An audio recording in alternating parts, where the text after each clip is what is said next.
All right, folks, you're in tune to the online dinner party, and of course, we've got various guests that will be appearing, including some special guests that will be historical figures. So you will be getting some clues during the course of this afternoon as to who those guests might be. So definitely some great things that are happening right here on IBM.TV, and I know a number of you are excited about what is going on in the world and things of that nature. I just finished watching a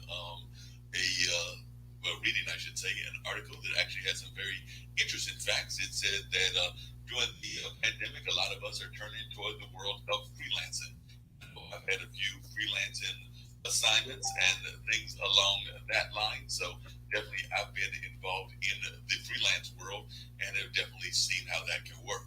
More than a third of the American workforce did at least some work on the side this year as the COVID 19 pandemic has decimated jobs and wages. That translates to 59 million people, or 2 million more than in 2019, according to the Freelance Forward report released yesterday by Upwork, a firm that helps businesses find labor.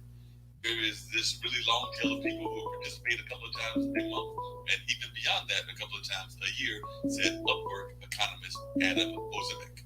The study found that freelancers contributed 1.2 trillion to the U.S. economy this year in annual earnings, a 22% increase over 2019. Upwork Chief Executive Officer Hayden Brown said the move toward more remote work likely will accelerate the trend. And I know a lot of folks can relate to that.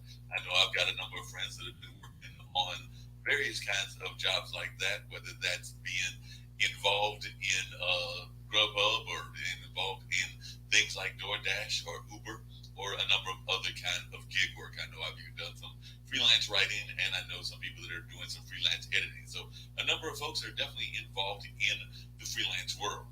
More than a third of the new independent contractors, most of whom shunned the term gig workers, started after the onset of COVID 19 in early March. That's according to Upwork. And more than half of the 18 to 22-year-olds did some contract work in the past year, according to the report, which said virtually all recent freelancers plan to continue doing some projects on the side. So even if we go back toward them having regular jobs, it does look like a number of them will be keeping up doing freelance work. Upwork survey also is supported by recent evaluations of firms with business models tied to freelance work. For instance, the website Etsy, an online marketplace for mostly handmade goods, has more than doubled in value this year to surpass a market capitalization of 13 billion. 3 years ago, the U.S. Bureau of Labor Statistics, using a narrow definition of contingent workers, found that only 5.9 million Americans, or just under 4% of the workforce, fell into that category.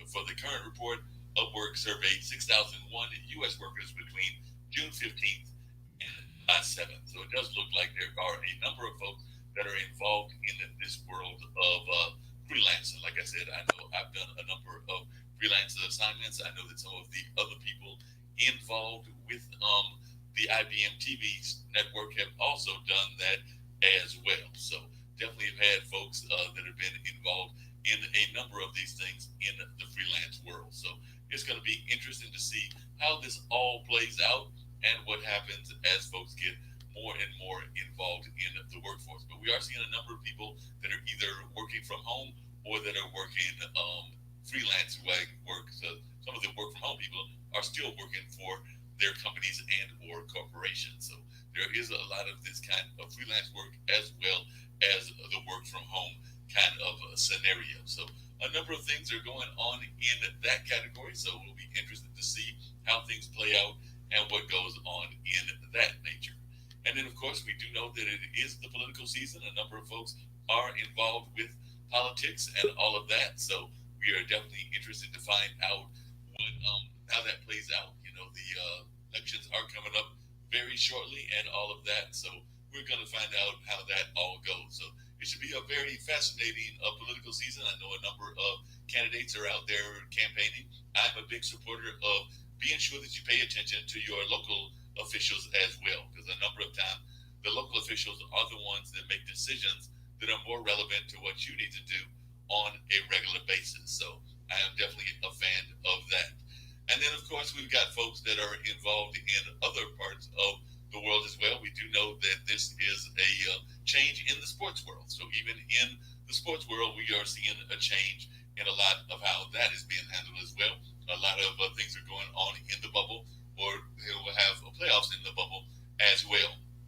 Right now, the NBA is down to the final four. I know that in one side is Boston against Miami, and on the other side, it is now the Lakers against Denver. I know a lot of folks were expecting an LA against LA final. I was actually rooting for that, as I did go to school with Doc Rivers and was hoping that he would have better luck than he did. But they had a 3-1 lead and somehow managed to let that lead slip by.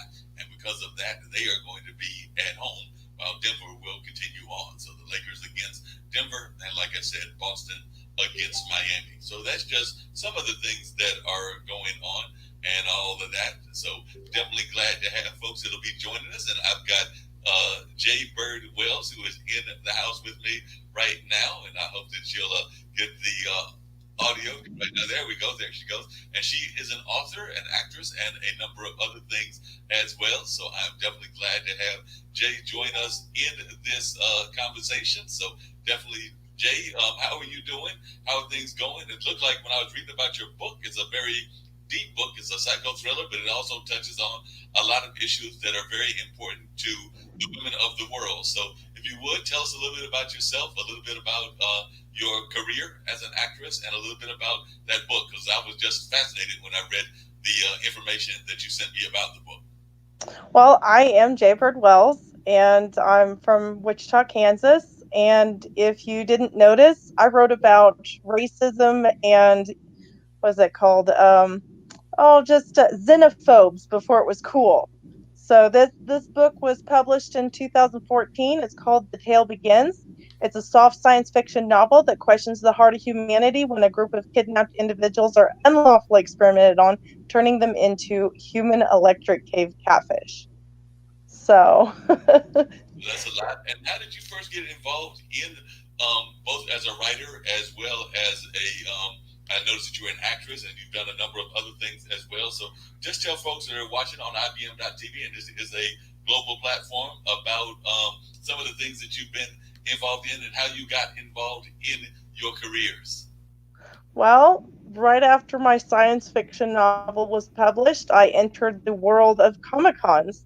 And although I didn't have a very good experiences the first time I cosplayed, the second time I cosplayed, I wanted to do something that people would recognize, but yet still my own flavor. So I dressed as a belly dancing Jedi, which is mentioned in my science fiction novel, wherein the family cheered up the aquaphobic mermaid. So then it was just natural that I did the belly dancing Sith, and then I don't know how, but I did Catwoman and it was a huge hit. And just cosplaying it's been fun. Um, I've done Poison Ivy, Bellatrix. Now the children didn't like taking pictures of me and Bellatrix, but I have a lot of fun as Catwoman. I'm sure Catwoman is actually one of my favorite characters. I know all of the Catwoman characters. Definitely Halle Berry did a great job of that character. But then I was also a fan, being in my late 50s, of the Eartha Kitt variety of Catwoman, and of course the ones that were on the TV shows as well. And cosplay is very popular here in North Carolina. I know up and down the East Coast. But when did you first get involved in cosplay?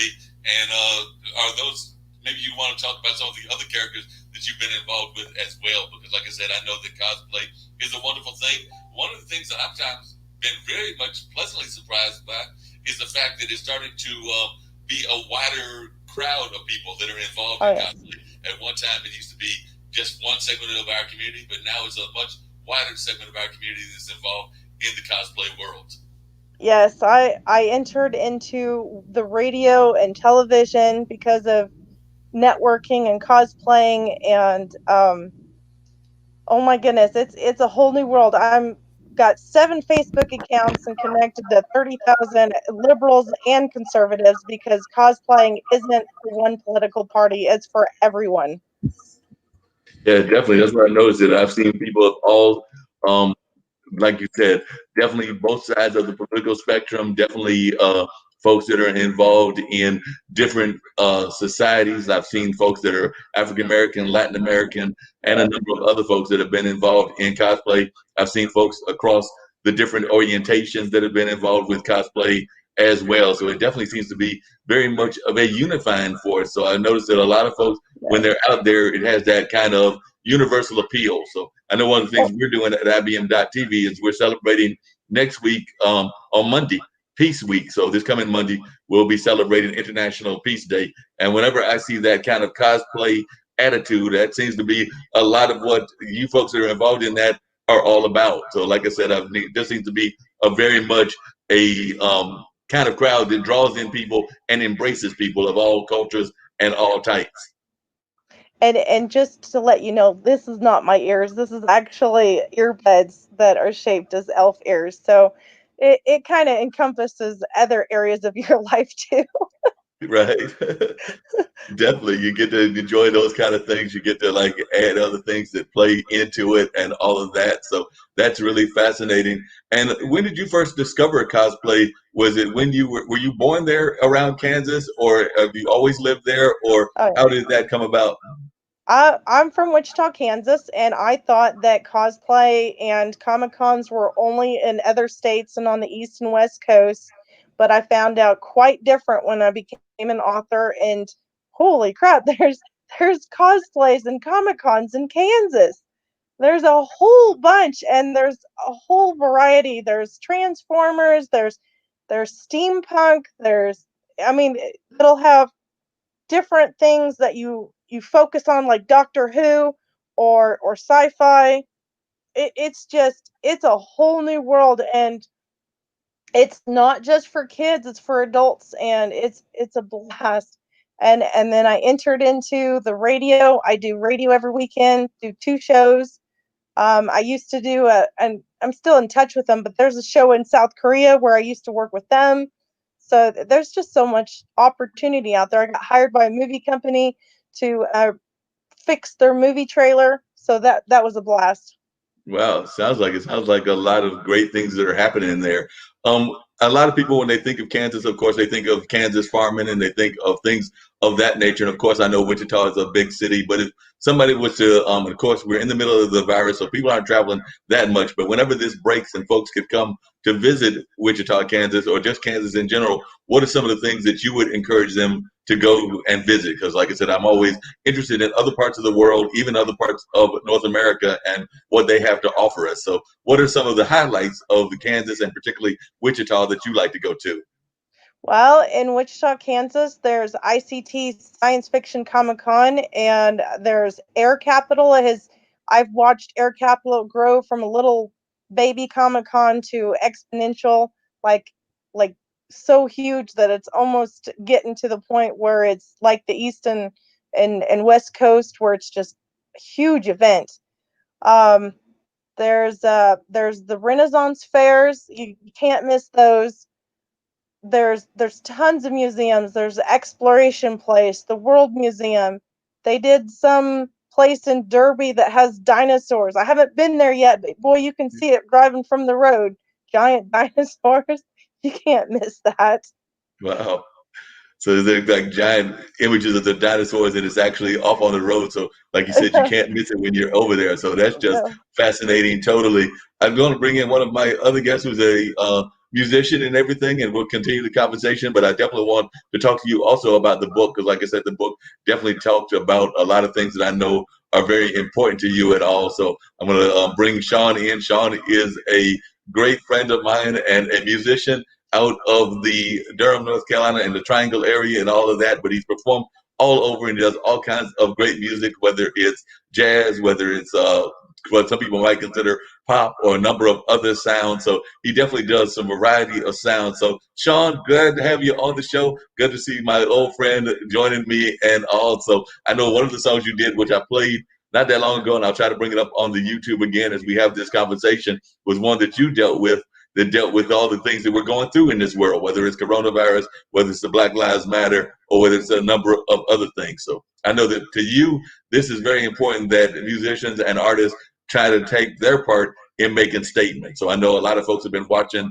the athletes use their platform to make statements about how they feel about these different issues, but you use the platform as well. So if you could introduce yourself to Jay Bird Wells, who is a musician here, I mean, not a musician, a author in the area, as well as an actress and a number of other things. And then if you could tell about your own background in your music, I'm sure that our listeners from around the world, because like I said, we have some producers and some other folks that are in places as far away as Australia and India and a number of other places. So I'd love to hear you make an introduction and let folks know who you are. I gave my version of it, but I'm sure they love to hear it from your own mouth.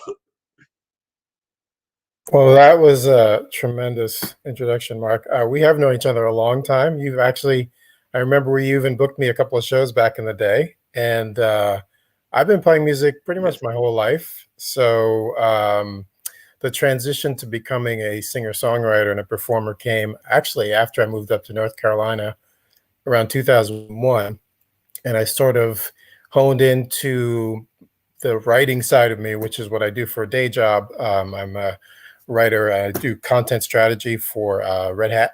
And on the creative side, I was able to sort of take a lot of the musings and thoughts I had and apply them to music with the guitar, and then sort of create songs kind of that would address basically what was in my head. The intention in terms of an artist is you never intentionally say, I'm going to write a protest song, or I'm going to write something that, I don't think Billie Holiday, when she wrote Strange Fruit, said, I'm going to write a song about what's going on in the South and the persecution of Black people. I think she was living at the time, and it was something that she felt she wanted to say. And as artists, we all know, that's the best way to communicate those things is through your art. And so for me as a musician, as a songwriter, oftentimes anything I think about where I want to tell a story or I want to send a message, it's usually a great way to communicate that, because music is a universal language. People from all over the world, I'm on a variety of different music websites who've connected with my music. There's always a general appeal. And as a musician, whether you're successful or famous or not, that's ultimately your goal. Is you're writing the music for yourself. You're writing it so that you can sort of get your feelings out on paper or on record. And if someone connects to what you're trying to say and they understand that message, then that's a great thing. That's better than any reward you get or any amount of money that you could earn from being a performer. It's the idea that as a creative person, someone appreciates your work for the work and not for anything other than what you're trying to say. Because unfortunately, with social media, because of what we live in the society, so much of this is connected now. And so it's hard sometimes for people to separate the music from the artist, or a personal opinion that someone may have compared to something they may have created. And they get sort of colluded together, and then it either adds to issues or controversies that people will create around that person, or it will diminish the work because it'll take away from what you're trying to say. And I think recently, relating to the song you played, with everything that's been going on since for the last 4 or 5 months, it was kind of a call out for me to sort of say, what can I contribute as an artist and as a creative person to help send a message out, to help raise awareness, to get people to listen. I'm not super well known. I'm not at any level of fame that you would consider somebody being famous. But I think anybody who has a voice, who has an opportunity to create something, I think you have a moral obligation to do so. Because as we all know, if you sit in silence, if you say nothing, then no one hears you and nothing gets done. And I think it's imperative for anybody to use these platforms that we're on all the time, every day. If you have something that you want to communicate, that's the way to do it, because that's how our current generation, that's how our current society consumes media. And so what better way to distribute that than to take your word, put it into song, into blog posts, into books, into whatever you want to say, and use that for your message. And, it's great. You can have fun. You can write silly songs and goofy songs, but ultimately, I think everyone has an obligation to try and contribute to that change so that it becomes a universal voice at some point. And it's not just a minority of people or a small contingent over here. It's a collective message that we can all agree on. Yeah, but I would definitely agree with you on that and everything. I'd love to hear what Jay has to say about that as well, because like I said, I know that she's done a lot with messaging in terms of some of her things that she has published as well, and definitely tell about some very serious issues, even issues around gender and things of that nature. So I'd love to hear Jay's take on how she uses her medium in order to get her messages out. So I definitely think that she has done the same thing. And then just really quickly before we get to Jay, Sean, have you ever participated in a cosplay? Because she was saying that she is a long time cosplay person. So I was just wondering, have you ever, either as a musician or as a fan, attended a cosplay event? As a fan, yes, I have several friends who are heavily invested in it. I have one friend who's a member of the 501st. For those of you who don't know, it's a group of Star Wars enthusiasts that create their own stormtrooper, handmade their own stormtrooper costumes. And then it's been endorsed by George Lucas. So they go around to parades and they go to hospitals and events and they show up in their regalia. And it's tremendous. And he invested a year of his life in building an accurate depiction of a stormtrooper from a specific movie, and then he had to submit it. So yeah, I vicariously lived through some of my friends who invest a lot of time and labor, but it's something they really love. So it's really cool to see the creative process in another way. I personally, as a parent and somebody who doesn't really have a whole lot of free time, I can't imagine being able to invest those many hours. But Jay, I know you can attest to how much time it takes to make it look right and to make it something that people will actually identify when you walk into the room. Yeah. So Jay, if you talk about, like I said earlier, the kind of like importance of your work in terms of getting the message, because I do know that one of your books that you're talking about does deal with those gender issues. So I do think that you use your platform to get messages out. So if you could talk about how important that is to you as well. Well, just to, and on a note with the cosplay, I remember doing my belly dancing as a Jedi, and I stayed awake to help finish it. And I only had 30 minutes of sleep before that Comic Con.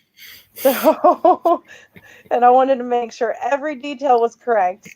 And a note on that, I remember this one Comic Con where I went to and I saw these big scary aliens walking around. And this father, he was holding his daughter up on his shoulder, and his little toddler was up on his shoulder, and the little girl was clinging onto his leg. And if you're a parent, you know what I'm talking about when you're doing the robot walk and your kid is hanging on you, and these kids were so afraid of the alien. And I had my belly dancing Jedi on, and I had my lightsaber stick that was used to put on my head and balance it. And I encouraged them. I said, "You've seen me, right? You know this outfit." And they're like, "Yeah, we know Star Wars." And I said, "That's just a costume, just like mine is a costume, only it's from a game or something." And I was able to coax the boy off of him and have him stand up next to me and balance my cane on his head. And then next, his sister wasn't going to let him outdo her, so she had to hop off of her dad and come and put his my cane on her head. And they walked away, and the father, hand in hand with both of them, and he turned around and he said, "Thank you." And I gave them hope and courage and love. And the next time I saw them the following year, she was all decked out in costumes, and she remembered me giving her an autograph picture. And it's not just about the costumes. It's about reminding people um, to live, love, learn, and laugh again, and encouraging people to be humans. And there's just so much more than just words can do, like you said, with music and with my book. um it does it's been, it has a national board certified teacher book review. It also has a review by a psychologist professor who suggests it be used for homework. And she gives a whole longer more appropriate response than I can really dive into right now. But I did do a lot of research and just even people watching and how people treat each other. And I have to admit that when I wrote that book, I was dealing with my own PTSD. And so that is one of the reasons why a soft science fiction novel helps people heal with PTSD, is because I was actually working through my own.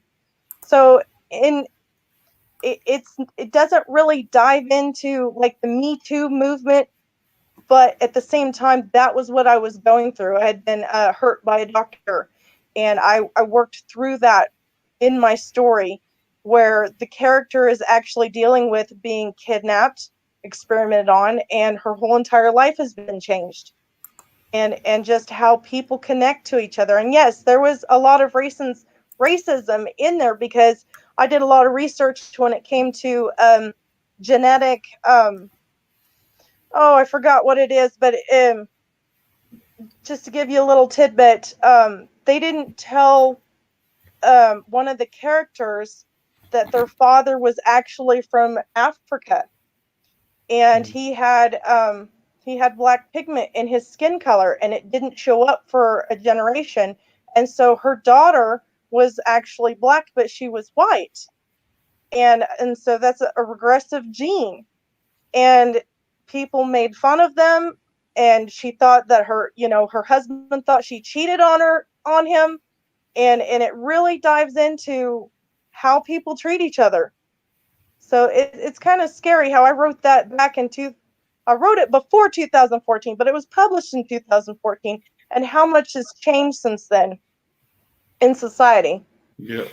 And Jay, it's interesting from your perspective to particularly with the cons and this sort of this representation of women at the cons, because there's always this expectation of them wearing particular types of outfits, and the ones that get the most attention are the ones that are more scantily clad. It's the same thing in gaming. I've been to some conventions like that where they have the booth girls, as they're called, and so I know. It's booth babe. Yeah, one of my friends talks about that because he's part of a group, and he goes to the one in Raleigh. I forget which one it's called, but the big convention that we have here every year. And there's a whole group of folks that argue about this on a continual basis, of this representation of women at Comic-Con, and things that are appropriate and not appropriate. And it's kind of funny when you think about it, because if you're looking at it as pure fantasy, right, and this is empowerment, and these are folks who are coming to sort of show their creativity and their appreciation of whatever the art form is that they're following, whatever the show is or the movie, you're now setting restrictions on saying to them, well, that's not appropriate. You can't wear that because it doesn't meet this particular standard, but it's all made up. So, who's deciding the standard for this? The same way that in our real world now, people make those decisions about minorities, these people who call 911 on a black person taking a walk, because their impression of, well, you shouldn't be doing that in this neighborhood, because that's what's been conditioned to them. And so it's an interesting parallel when you go into like the microcosm of Comic-Cons and fantasy and role playing and things like that, where it's the same thing, just in a different construct, where people are constantly saying, well, this is what we think the way it should be, and so we're going to make a judgment on you based on our impression, not being on open or being having a perspective of saying, well, let's look at the different perspective of why this person is presenting it this way. It's just an automatic judgment. And then you have to work against it, or you have to prove yourself rather than just be accepted for whatever it is you're trying to present. And that's a really hard thing to do, particularly, and a lot of those folks in the cons are super, super critical, super judgmental. And so it's a tough area to get into, because you have to deal with a lot of that, I would imagine. Yeah, there was. I'd like to hear from both of you, just really quick. I'd like to hear from both of you, and because Jay, I'm not.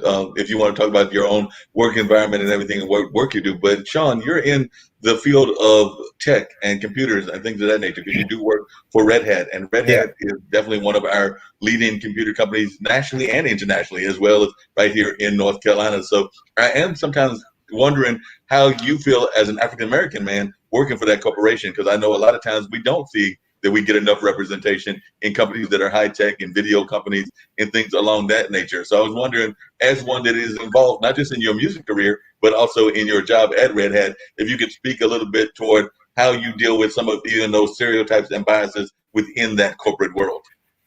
Well, it's interesting because they've put a lot of effort into trying to diversify, and it's funny from a corporate mentality. You always try to, they always try to put those stock photos up, when they're doing their marketing, where they're trying to make sure the group in the photo is diverse. So there's a woman, there's an Asian person, it's a Black person, somebody maybe even in a wheelchair. So it always makes me laugh when they intentionally try to diversify photos. But just as a minority in the tech field, it definitely is challenging. I worked at Fidelity before this, and Fidelity has a large contingent of folks from India. And so, there's always kind of an interesting challenge, even with something like that, where you have a good section of your workforce from a particular area in a larger representation, you're still oftentimes the only person in the room or one of two. And so it is challenging to walk into those type of scenarios when you're in a meeting or whatever the situation is, and to feel isolated, or to have kind of everybody noticing you, because you're not, at this point, you're not blending in, because it's hard to not blend in.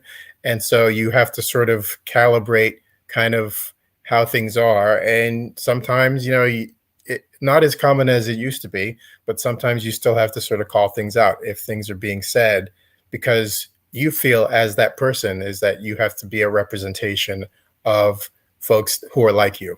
And so for the next Black person that comes into this role, or another person who's being considered to be hired, it's easier for them. And you have to think about it in terms of the folks who were there before you and the folks who made it possible for you to get a job like that.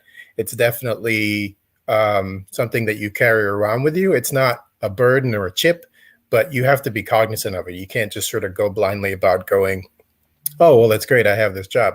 Those are things you kind of have to put into your mindset, and even more so now than before. And as a musician, the funny thing is, because I don't conform in terms of my sound, you know what I sing like, and you played songs on your show. A lot of times people sort of grapple with trying to put you in a box to say, well, you sound like this. And it's always 100. When I was playing live, at least 3 out of 5 people will say, you sound like Hootie. And the only reason they say Hootie is because Darius Rucker is another Black guy with a guitar. And that's the first thing they can think of. Even if I don't sound remotely like him, it's a default, because people have a hard time, like I said before, just accepting somebody in terms of what they're doing. They have to try and put it into something.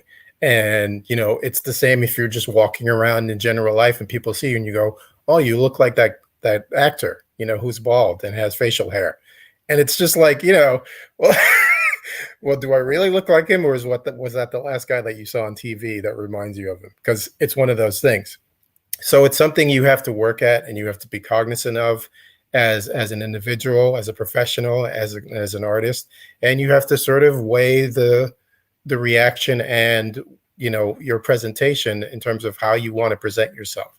And if you want people to sort of recognize you for who you are as an individual, you have to put some effort into it. You can't just sort of fall into, I'm an angry person because of all these things that have happened. You have to sort of take those things, put them in the context of where you are now, and try to do better and try to be better. And so that your representation gives them an experience that they can walk away with to change their perspective. Because ultimately, those perspectives still exist 400 years later. And so we're still working to try and change them. And it's really hard. Yeah, it's hard for minorities and for women. Yeah, and it's not just perspectives in our own community and everything. Right. I know that one of the producers that we have here, you mentioned Fidelity and everything, but one of the producers of IBM.TV is Ankit, and Ankit actually lives in India. He's actually one of the primary 4 people that helped put this network together and everything. But I know sometimes when I'm talking either to him or when I'm talking to other folks that are from those communities, they are still facing stereotypes, even within our own community. I know I've got a friend of mine that works for a company, and she's actually getting ready to leave that company very shortly. But it was an Indian-run company as well. But she sometimes would have some stereotypes about folks from India also. So I do think that sometimes we have to battle our own stereotypes and not just the stereotypes that are put in of that we feel. Because I'm sure when you went to Fidelity, folks had to learn about the African American perspective from you. Some of those Indian folks did, but then you also had to learn some of their cultural differences while you were Right. working in that company. Yeah, and it's funny from a global perspective.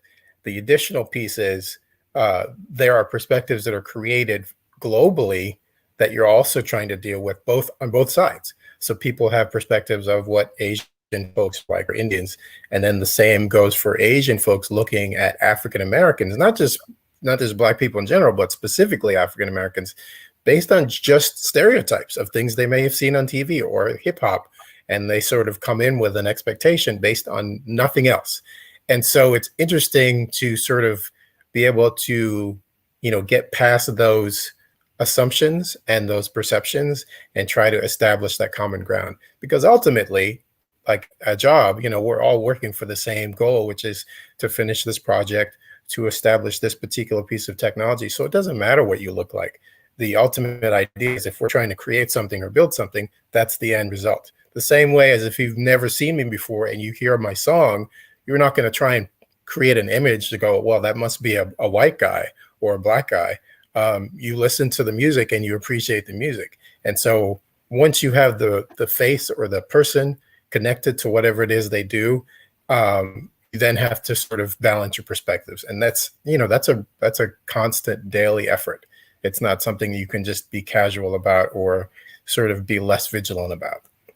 Yeah, I would agree with you on that. And Jay, what's your take on that as well? Because, like I said, a lot of times folks also have stereotypes about even the places that you're at. You're in the Midwest, you're in there and around Wichita, Kansas, and a lot of times folks even have stereotypes about that. They might think of that as being, like I said, a lot of folks put it in that strictly rural kind of context. But I do know that Wichita is a major city and it's not strictly just only rural. There are rural parts of Kansas, and the same with Topeka and other parts of Kansas that are more of the urban kind of environments. But how have you dealt with some of those stereotypes yourself? Well, in this in the Midwest, in the film and entertainment business, Kansas is looked down upon as not a part of the East or West Coast. And so it has been a struggle to break into the industry. In my personal life, I was a housewife. I might look 20, but I'm not 20.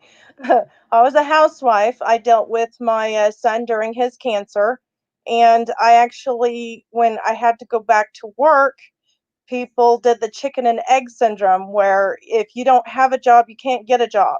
And so there's actually a huge discrimination against housewives to go back to work because if you don't have a job history, you can't get a job.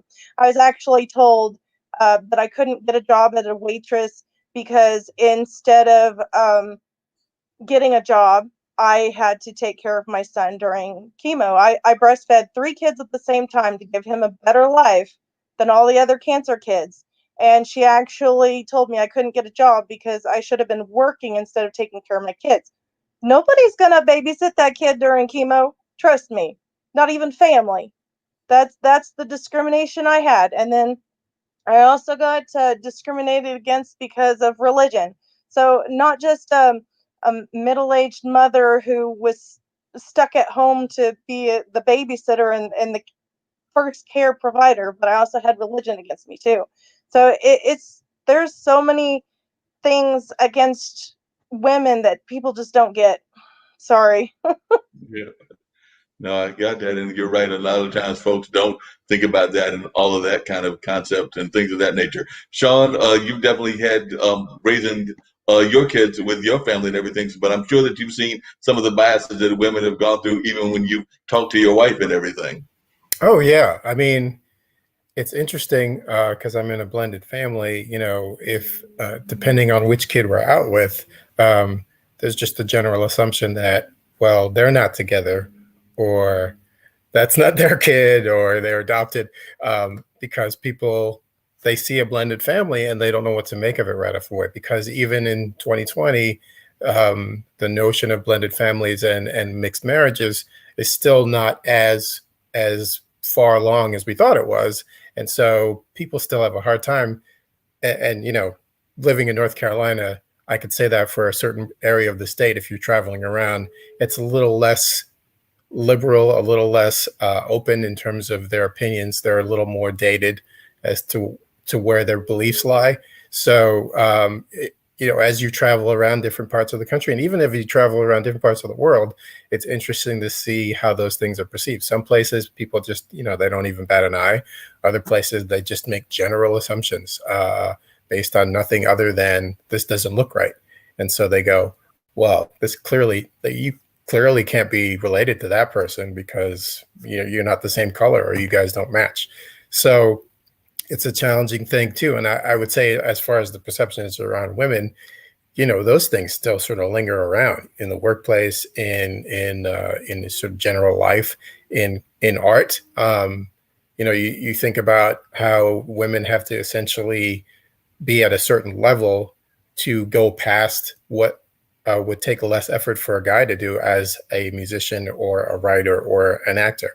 And, we've all seen the whole issues around, women who are older having hard time getting roles. And it's a simple thing of being ageist and saying, well, Mick Jagger is bouncing around the stage in his 70s and everybody still thinks he's awesome.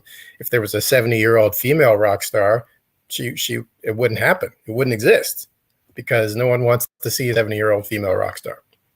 It's just, that's just something that is a really hard perception to break, but we got to keep trying. We got to keep trying to change these ideas and these concepts so that that's not an issue anymore. No, definitely agree with you on that.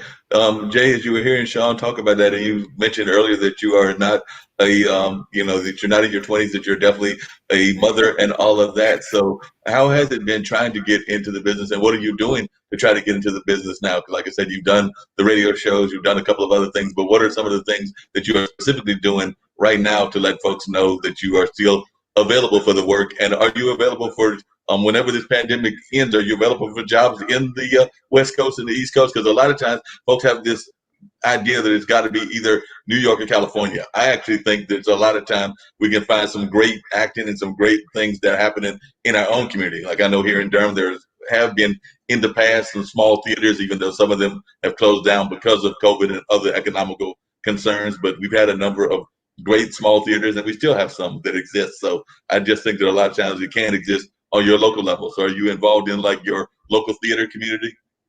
I am trying to be, yes. I'm still doing the radio, and on one of the shows, I have to be completely diverse and have a lot of improvisation. Um, you can't talk to a Christian rap star the same way that you would somebody from the other kind of industry. So you have to be able to be diverse and talk to them separately. And those videos are all over YouTube. And you just got to keep networking and saying, hey, this is the talent I got. I'm still into belly dancing. I'm still into dancing.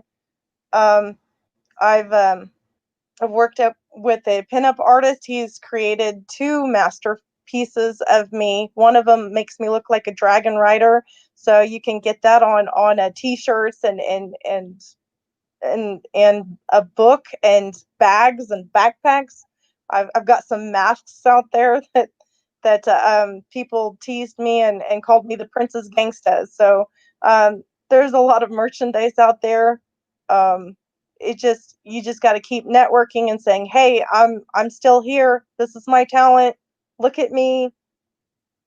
Yep, definitely. Like I said, the small theaters are definitely involved in everything. Sean, it's been really interesting with all that's going on with the music industry. I saw a stat that actually scared me. It was something that, like, I forgot the figure. It might have been 70 or 80% of the concerts that exist in the country right now might not be able to survive at all because of what we're doing with COVID and things of that nature. So, as a musician, I know that you have some stuff in your own home in terms of a home studio and all, but how are you surviving as a musician? I know that you're probably doing some virtual performances and things of Mm-hmm. that nature, but what are some of the ways that you're staying engaged in the field? Because, like I said, we're in the middle of the corona pandemic, and of course, it has impacted a lot of industries. But I would say the restaurant industry, the entertainment industry, and a few other industries have been two of the hardest hit. But how are you surviving? Well, I got to tell you, you're spot on. I mean, I have a lot of friends from coast to coast who are suffering through the same issues. And I have one friend who's actually stuck over in Europe, and she recently was able to go to do a couple of live shows, and it's an odd experience for the folks who have attempted to perform live during the pandemic, because there's less people in the audience, and sometimes they ask you to wear a mask while you're singing, and it's a strange experience, because it's not as liberating or as normal as just being out there on the stage and moving about. The Carborough Music Festival, which is coming up in October, first week of October, they're an annual event that's live for a couple of days in Carborough. And so this year, I submitted an application, and I got in, and essentially it's all virtual. And so there was an option actually to go down to a studio they had set up to record. But one of the things they asked for was, well, we're going to wipe everything down, but then you have to wear a mask to come in, and you have to wear it while you perform. And I was like, wow. I've asked people about that who are fellow musicians, and I just was more on the side of putting aside the fact that I'm walking into this room, just rolling the dice. I'm just going to stay in my house and record. And so for me right now, I'm essentially looking into any opportunities that are virtual. So any events or festivals or performances that I can do that way, I'm going to handle it in that construct of just, I've got recording equipment, I've got a camera, I've got a computer and a phone. I can do a variety of different ways of recording. I can play live if needed, and also looking for opportunities around licensing and marketing, because those don't require anything other than submitting a song. And so you sort of have to make your own path when there's a roadblock or a barrier. And as a creative person, particularly with the advent of social media being so accessible to everyone around the world, there's countless opportunities, but it's definitely a struggle, because if this was my livelihood, I would be having a much harder time, because I know a lot of friends who are also in the film business and the movie business, and they're just having a ridiculously hard time because all the sets are closed. And so you have to essentially look for different opportunities to engage yourself. And even if there aren't any, you have to feed the creative machine so that you don't get resentful of not being able to perform.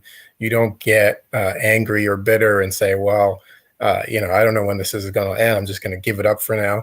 You just have to keep out there, and you have to stay relevant, because somebody wants to hear you. Somebody will appreciate what you have to produce, even if you're not getting paid for it. So you can't just sort of give it all up because you're limited because of geography. Geography, in some degree, because of the digital age, has no more boundaries. So I sort of had, at the beginning of March, I sort of took a look at that perspective, and I've been spending a lot more time trying to figure out ways to expand my reach just on these type of platforms.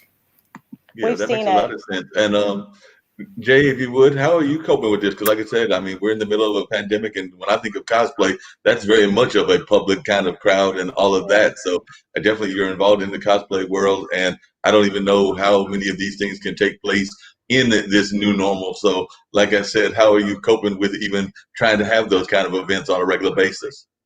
Well, there's no events. All the events have gotten canceled. But in the radio industry, the one of the shows I work with, before the pandemic, there was it was a hard time getting musicians to do an interview, and now there's a flux of musicians doing an interview, and that is how they're getting the word out. Is they're getting on the radio and they're doing more live. It's amazing. Um, he's just Sean's just one of the ones I've talked to where everybody else is doing some of the same things he's doing. As for the cosplay for my life, all I can do is do photo shoots and post those pictures up and push my cosplay merchandise. So that's pretty much all I can, and then just keep writing, because I've got other books out there. I've got the Jay's Funny But True series. I've still got to work on the finishing up the second sci-fi. So there's so much to be doing, and that's just my public life. I can't even go into details about my private life.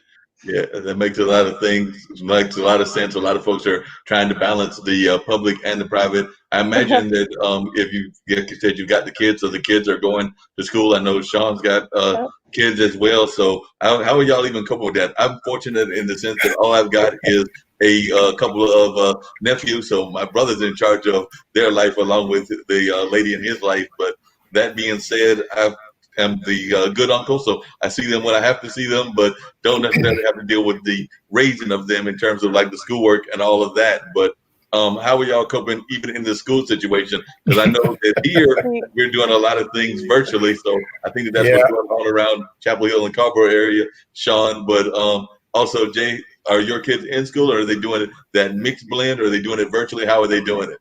They're doing it in school, and in my personal life, I was considered essential. So I had to work out in public all summer long, and I was a bad girl because I would hug customers crying. I I can't stand to not be there for another human being. I'm sorry. I've lived through a lot. I've lived through tons of surgeries. I've lived through my son's cancer. I'm sorry. I'm not as afraid of a virus as everybody else is, because when there's a customer crying and they're at their wits end and they can't see the next day, I gotta be there for them. I gotta help them through it.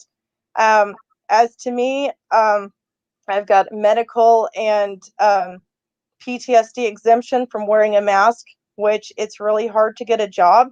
If I mean, that's the problem. The state allows for medical and PTSD exemptions, but then they're saying that they punish companies that allow that. So it's really hard for people like me who cannot wear a mask. And then if I do, I will shake for like 3 to 6 hours afterwards.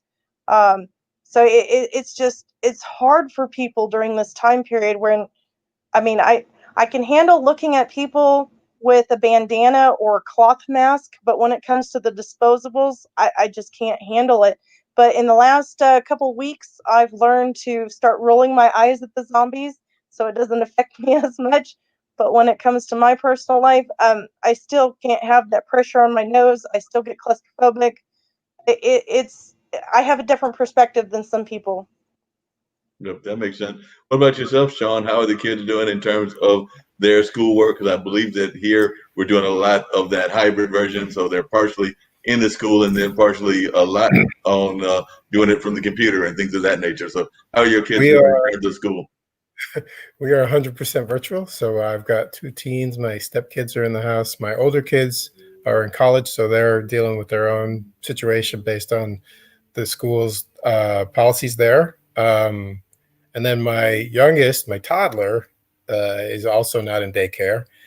So we've got basically a house full of five people. And just to give you an example of coping with it, when I was recording my performance for the music festival this weekend, um, there were several times I just let the tape roll, and several times I basically just had to go back later and cut stuff out because there was a child coming up to the microphone, or there was some talking in the background.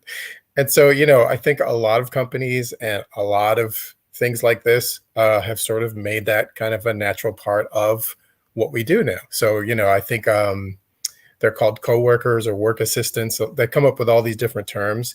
And so, for instance, my stepdaughter is in band in high school, and so she has a marimba, and so she practices the marimba. And my room that I'm in now is next to her room, so sometimes you can hear marimba on my calls, or a cello or a violin. It all depends on what time of day the lesson is or the class, and so you just kind of roll with it, and it's really cool. I think, in some sense, how the technology has afforded us the ability to do this, but also that a lot of places have become more allowing of it and more allowing of the fact that we can't just sit in front of a screen for 8 hours like we were when we sat in an office. You're going to have to stop and do some home teaching, or you're going to have to handle some situation with a kid.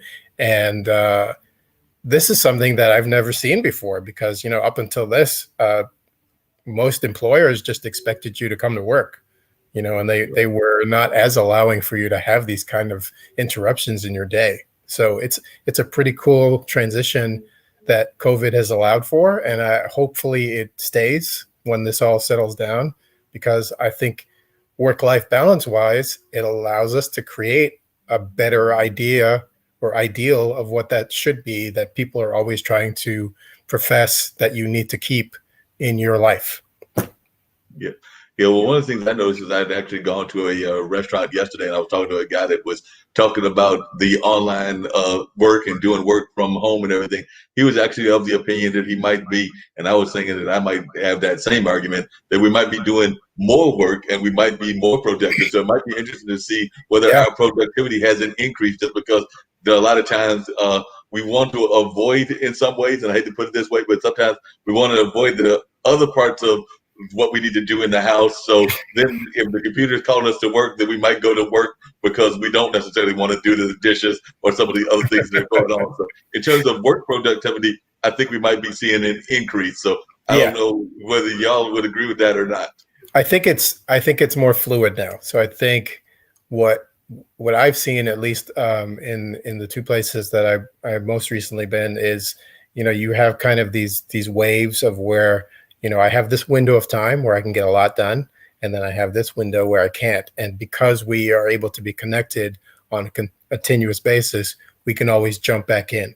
And outside of being an essential worker, like you are, Jay, where you have to be there and things rely on your physical presence. There's nothing that I do, a lot of the folks that I know in our lives do, that necessitates us to have that work constantly plugged in kind of need. Because ultimately, if the work gets done, it gets done. It's just sometimes, you're going to have to pause, and that's just the way it is. So you just work with it the best you What can. what I noticed was, like, me and my husband were both considered essential workers, and the kids still had to do farm chores, and they had to run errands and drive around.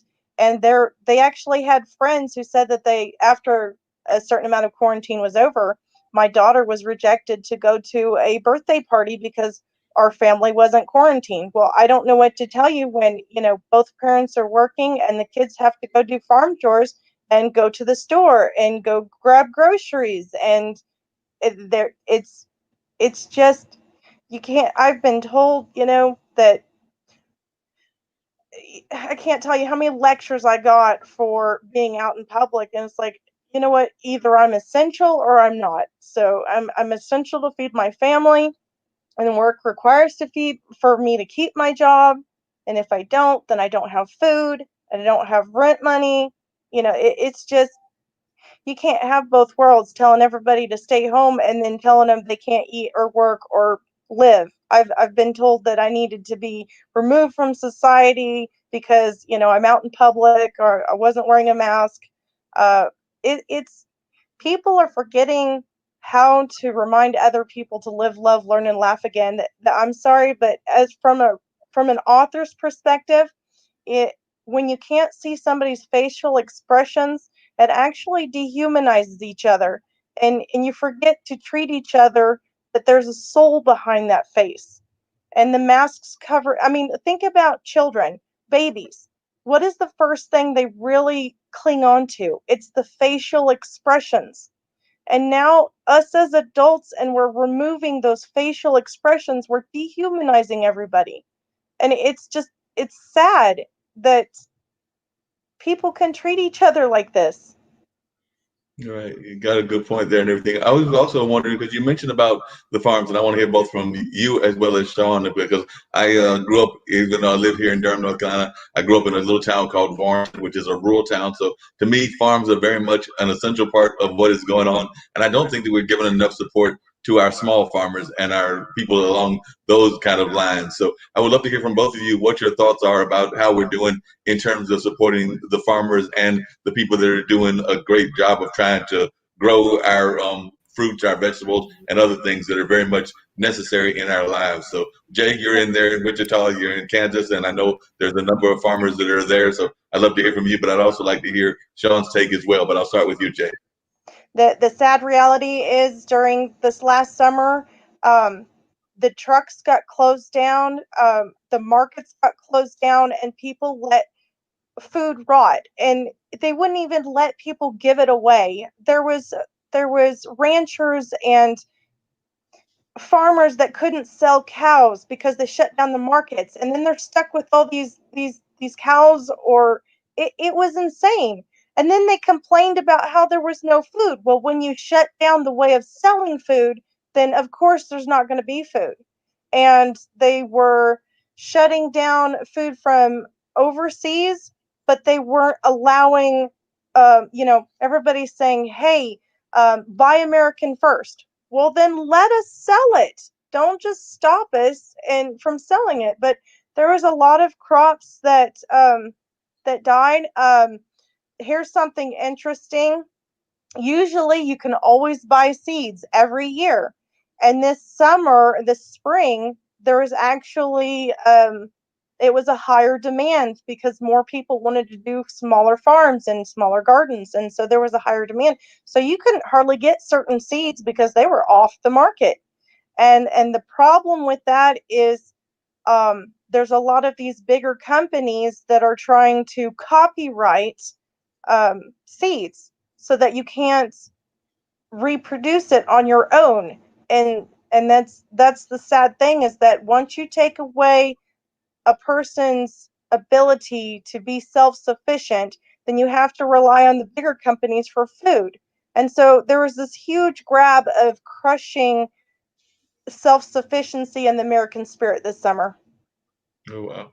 I'd love to hear your thoughts on that as well, Sean, because like I said, I know that you're involved in the music business, but you do pay attention to a lot of things around the world and things of that nature. So definitely, I'd love to hear your thoughts. I know one of the things that I'm always concerned about, and I'll come back to Jay about this as well, is that not only the farmers, but also a lot of times minority communities, unfortunately, are in what we would call food deserts. So a lot of places where the food is either too expensive or it's not the most healthiest food in the world. So definitely, I know that that is a concern among a lot of our Latin brothers, our African American brothers, our Native American brothers, and a number of other folks. But I'd love to hear your thoughts on that, Sean.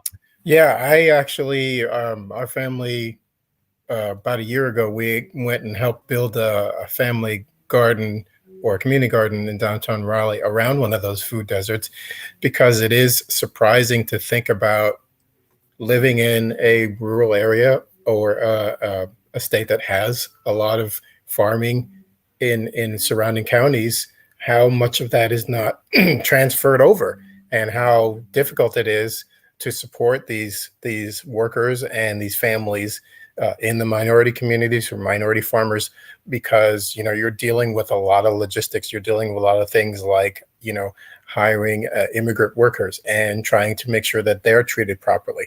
And so I think in the time of COVID, it's been increasingly difficult, because the default for a lot of people is, well, I'm just going to buy from Grubhub, or I'm going to buy from DoorDash, and not even really thinking about there's these local farms nearby where I could go and get my produce, or I can go and get my fruit.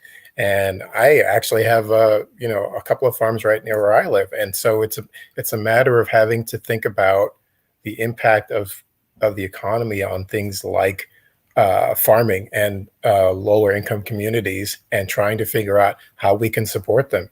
And if one way is to go to that farm stand instead of going to Harris Teeter, then that's where you should go.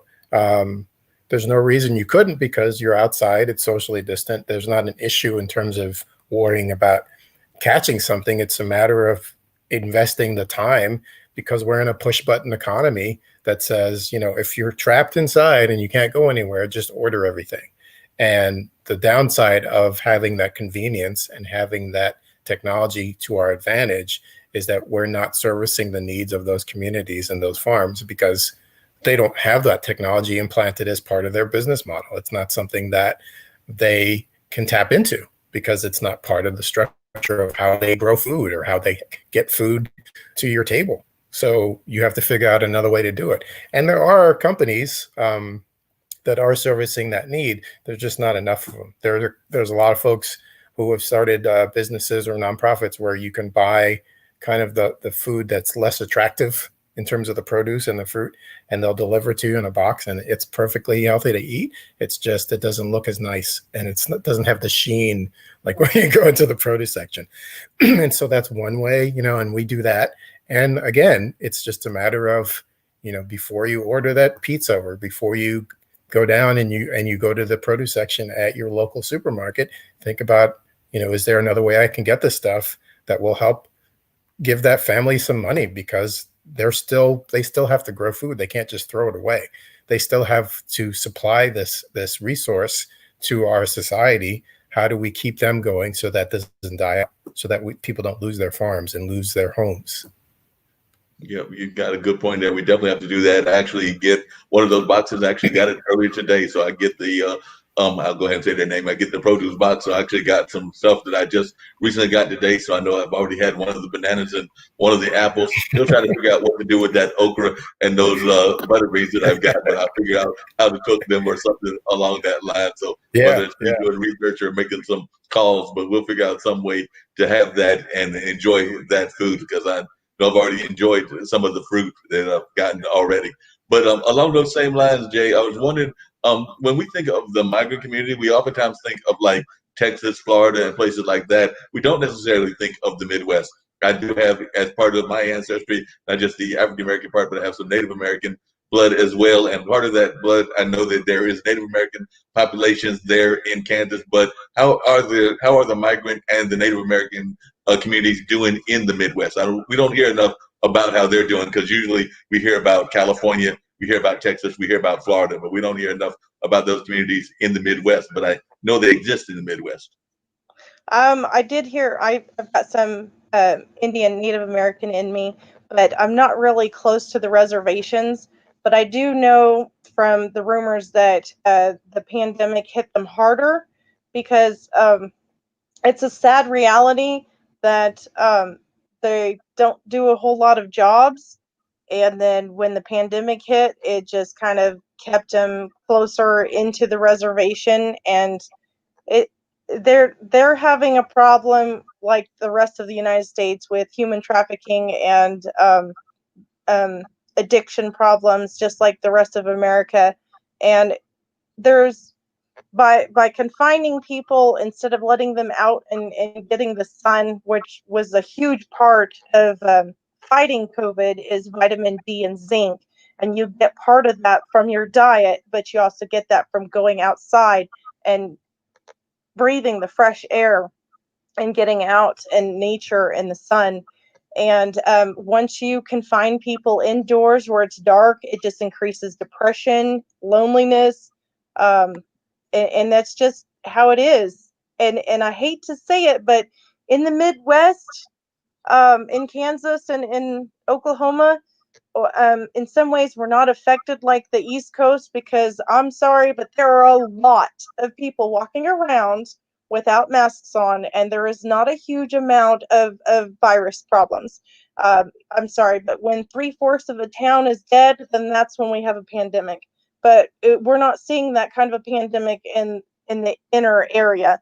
There's so many people that said that they probably had COVID before it was even announced, because they were having flu-like symptoms that had never happened before, and then they weren't influenza when they were tested, and there was people that died from some respiratory problems, but that was way before the COVID pandemic was mentioned. But everybody in the in Kansas area, there's like three-fourths of the town, they're walking around without masks. Um, they're high-fiving, they're giving fist bumps. I'm sorry, it's this is what I'm seeing. This is the reality I'm seeing. There's a couple of cases here and there, but the whole town hasn't been struck down dead, and they're walking around without masks. I'm sorry, this is my experience. This is the truth. I'm sorry if it's not mainstream media friendly. Yeah, but different people have different attitudes and different thoughts about that. I do know that in the Native American community, there was also concerns about the nature of the water, because a lot of times Yeah. there's some water that isn't the cleanest water in some of those reservations, and then there even some people that don't have running water at all. So if you're telling people that they have to wash their hands and do some of the other things that are being suggested, it's kind of hard to wash your hands if you don't have running water. So sometimes those Well, have been issues as well. when you're telling people that they can't go outdoors, there's a lot less people cleaning up the lands and the rivers and the lakes, and the trash has probably gotten worse. Yeah, so that's definitely something that I know a lot of folks have been paying attention to as well, just kind of like trying to figure out how that's going and everything of that nature. So, Sean, definitely, we've seen a lot of folks that have been involved in things here as well, and I know a number of people are doing the different kind of things. And like you said, you've been doing the concerts and trying to follow the rules according to the ways that they want to do in that concert environment. So, I don't know if you've got any thoughts that you want to share with Jay about the way things are going or about the farm situation, but it's an open conversation.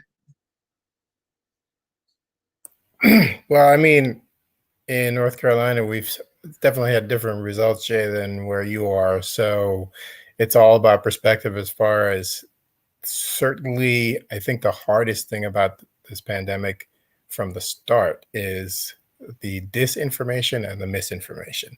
And it's created some really extreme levels of understanding and belief.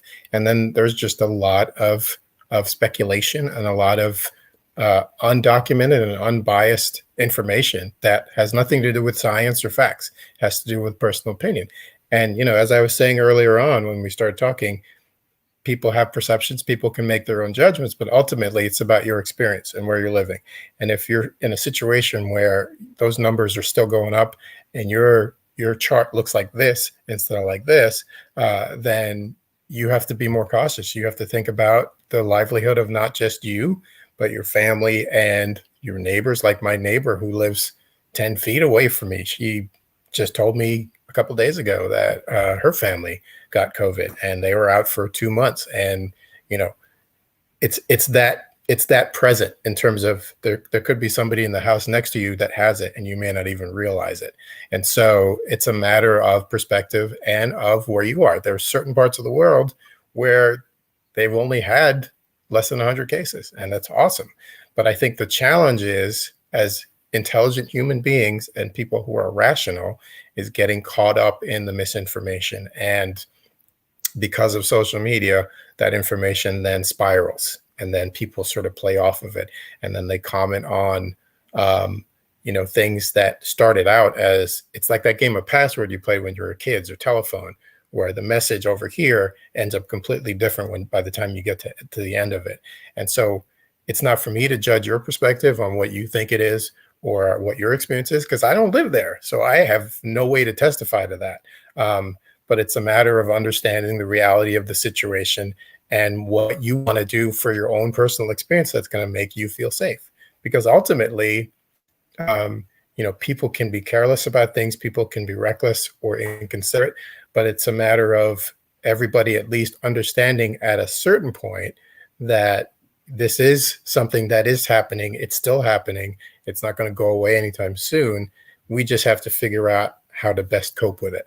And we can't go around campaigning or advocating for a certain belief, because that's not the same everywhere. You look at Florida, or you look at even Brazil, and you look at just the devastation that this disease has brought upon entire populations.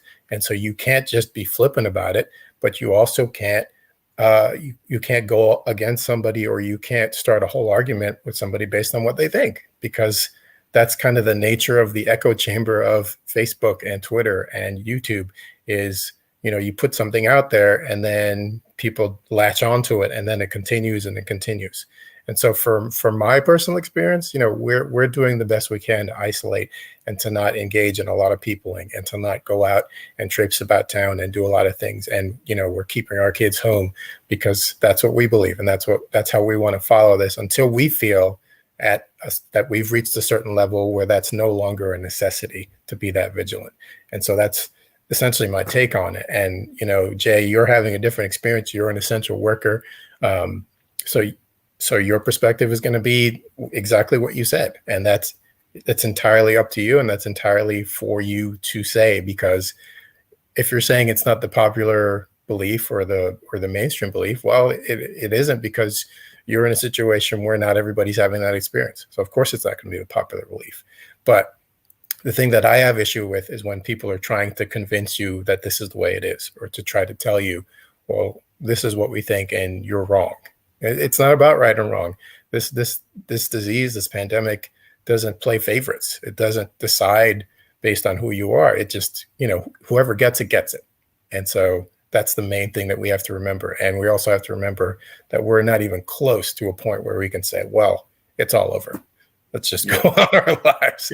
No, we've Because got a that's long way to go before we can got a do that. long way to We've go. got a long way to go. We've got much fight in terms of like trying to get things under control. I would agree with you on that. And one thing that I would also agree with Jay on is that we do need to get out some more and everything. I actually prefer getting out with the mask on, but as Sean said, that's just my preference. But I do think that you do need to get that outside nature walk and things Oh, of that yeah. nature. But Yeah. I do think you need to have that exercise and that energy that comes from being out in nature. So we got a number of Yeah. other shows here that talk about kind of that mindfulness attitude and things of that nature. I know that Tish, she does one of our shows, Plant a Seed, and she talks about yoga and going out for walks and things of that nature. So I do think that as we're fighting this pandemic, that we do have to also find ways to address the different connections that we have, whether that's the spiritual connection, the emotional connections, the mental, and the various other ways that we as human beings engage in the world. So I do think that we need to do more and more of that. So I would agree with both of you on that thought and everything. And the other thing that I wanted to just bring into the conversation is, like I mentioned, on Monday, we are celebrating World Peace Day here on IBM.TV. So I'd love to hear from both of you. And I'll start with you, Sean, and then I'll come to Jay. What does peace mean to you? Because that's one of the things we've been just talking about to our guests in general at some point during the course of the conversation. So, and everybody has a different meaning of what peace means to them. So when you hear the word peace, what does that mean to you, Sean? And then I'll come to Jay. Well, from a personal and spiritual level, it means being content with who you are and what you do, and being able to balance that with the world around you. Peace in sort of the secular outwardly view is not what we have now. This is not peace. We're we're not even close to that. As a quote peaceful society that we're allegedly living in, there's a lot of hatred. There's a lot of venom. There's a lot of animosity over things sometimes that require no animosity. People get outraged about the most ridiculous things now, and then they expect you to join their rallying cry in their outrage. And I don't think, if you want to think of a peaceful world as allowing that to exist, because it's fine to be mad about an injustice or something that's wrong in the world. It's not fine when you try to force that opinion on someone else. And we have a lot of that in the Western culture, particularly in America now, that's creating a toxicity. It's creating a lot of uncomfortable conversations and uncomfortable situations and scenarios. 100 days of protest in Portland, that's not peace. Peace is, these folk getting together and coming up with a solution, settling to pay off a family of a woman who was killed, a girl who was killed unjustly by just giving them money. That's not peace, because that doesn't solve the problem of why she was killed in the first place. All it does is say, your child is worth this amount of money. Your suffering, your emotional turmoil is worth this many millions, and we'll just get on with our lives. And you should be happy with that. That is not peace.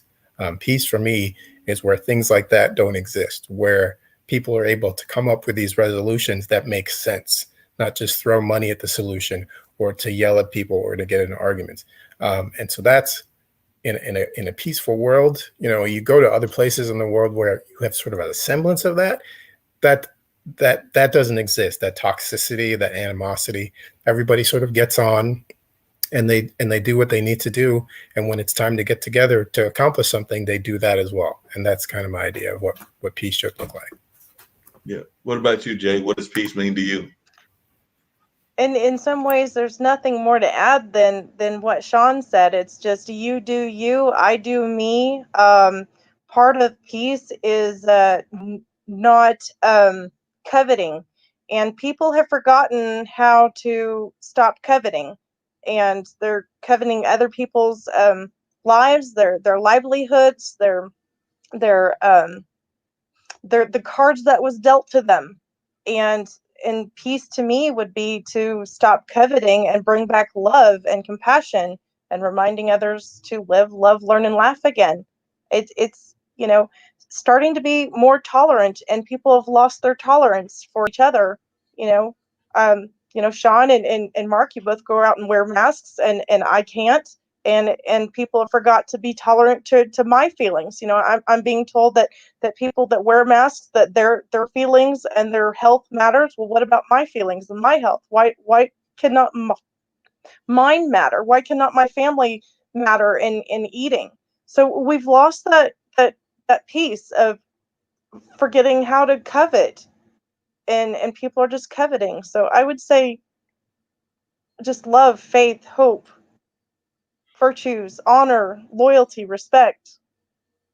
Yep, that's agree with you. A lot of that is very much what peace is about and everything of that nature. I do know, and I must admit that I do know some folks that, for whatever reasons, I've run across them, even here in Durham, folks that cannot wear the mask because of their health concerns and things of that nature. So I do know that that does exist, that there are folks that cannot wear the mask because of whatever their physical conditions are, their different other kind of conditions. It might be something that has to do with mental and emotional. But I do know that there are people in the world that cannot wear that mask. And I do think that in those cases, they definitely have to be respected as well, because there are even if the majority of the population wants to wear masks, we do know that there are some folks that cannot for various reasons. And we're not talking about folks that because of their belief system, but because of health reasons and things of that. And so I do know that those folks do exist. And I believe that that's what you're talking about, Jay, is that it's because of some things that you are going through that you are not able to even if you wanted to. There's still my nose swells up, and so I can't handle the pressure. And then I got claustrophobic issues, and I can't hardly breathe when it's on my face. And then there's PTSD issues from my son's cancer, my mini surgeries, being left alone to die in a hospital, um, a doctor hurting me, molesting me. That's one of the reasons I wrote my sci-fi book, was because I was working through the PTSD of that. And so, just I just get to a point where, what, last year everybody said me too. But when it comes to me, there is no me too. Nobody cares about my feelings or my health. Sorry. Yeah. That's just the reality. Nobody cares. And that's the piece of it, Jay. I mean, that's the part that I was saying is we're so quick now to make assumptions just based on nothing. And I don't know your life. I don't know your story. You've been very open about things while we've been talking, and that's amazing. But to see you out in public and just automatically assume that you're being reckless or you don't care without taking a minute to pause and go, well, maybe there's another reason. That's what I'm talking about, and that seems to be a constant in our society now, where people just make those base judgments. And you and I, Mark, know about that as a minority, and you know that about as a woman, Jay, is where people just see you and they just assume something just because of what you're wearing that day or what you look like. And we're never going to have true peace as a society if people continue to perform that type of behavior, because that's the type of thing that leads to misogyny, that leads to racism, that leads to violence. It starts with that assumption that turns into something negative, that turns into something worse than negative. It turns into violence. And if we can make efforts to change those perspectives as far as the way people make those judgments, and to give people pause when they are about to open their mouths and say something, that becomes a little bit closer to the peace that we can all think of as a better world. Yeah. And not just for And us, also, but when for we our listen to kids. folks that have gone through things that we haven't gone through. I can't speak for Sean, but I know Right. I've had family members that have gone through different diseases and things of that nature. But as I told you, I don't have any kids, but you've had a child that had cancer. So I can't speak to that kind of pain, but I can imagine the pain of having a child that went through cancer. And I don't know if that child is still with us or not with us or anything of that nature. If you want to share it, you can. But I do know that it would just be hard for me, just as somebody, if I was raising that child, to even deal with it. And you probably have a certain perspective about how even our medical care is done in society based on what you saw with both with your son as well as with yourself. So I don't know if you want to share with us a little bit about your perspective of the medical system as it exists here in the United States, because you went through it directly. I did.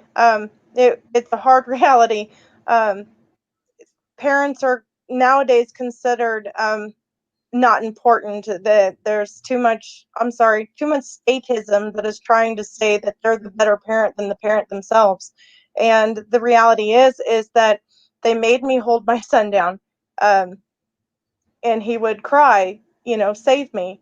And God forbid I picked up my son to comfort him. The doctor told me that I would lose my children and any child I gave birth to if I picked him up and held him.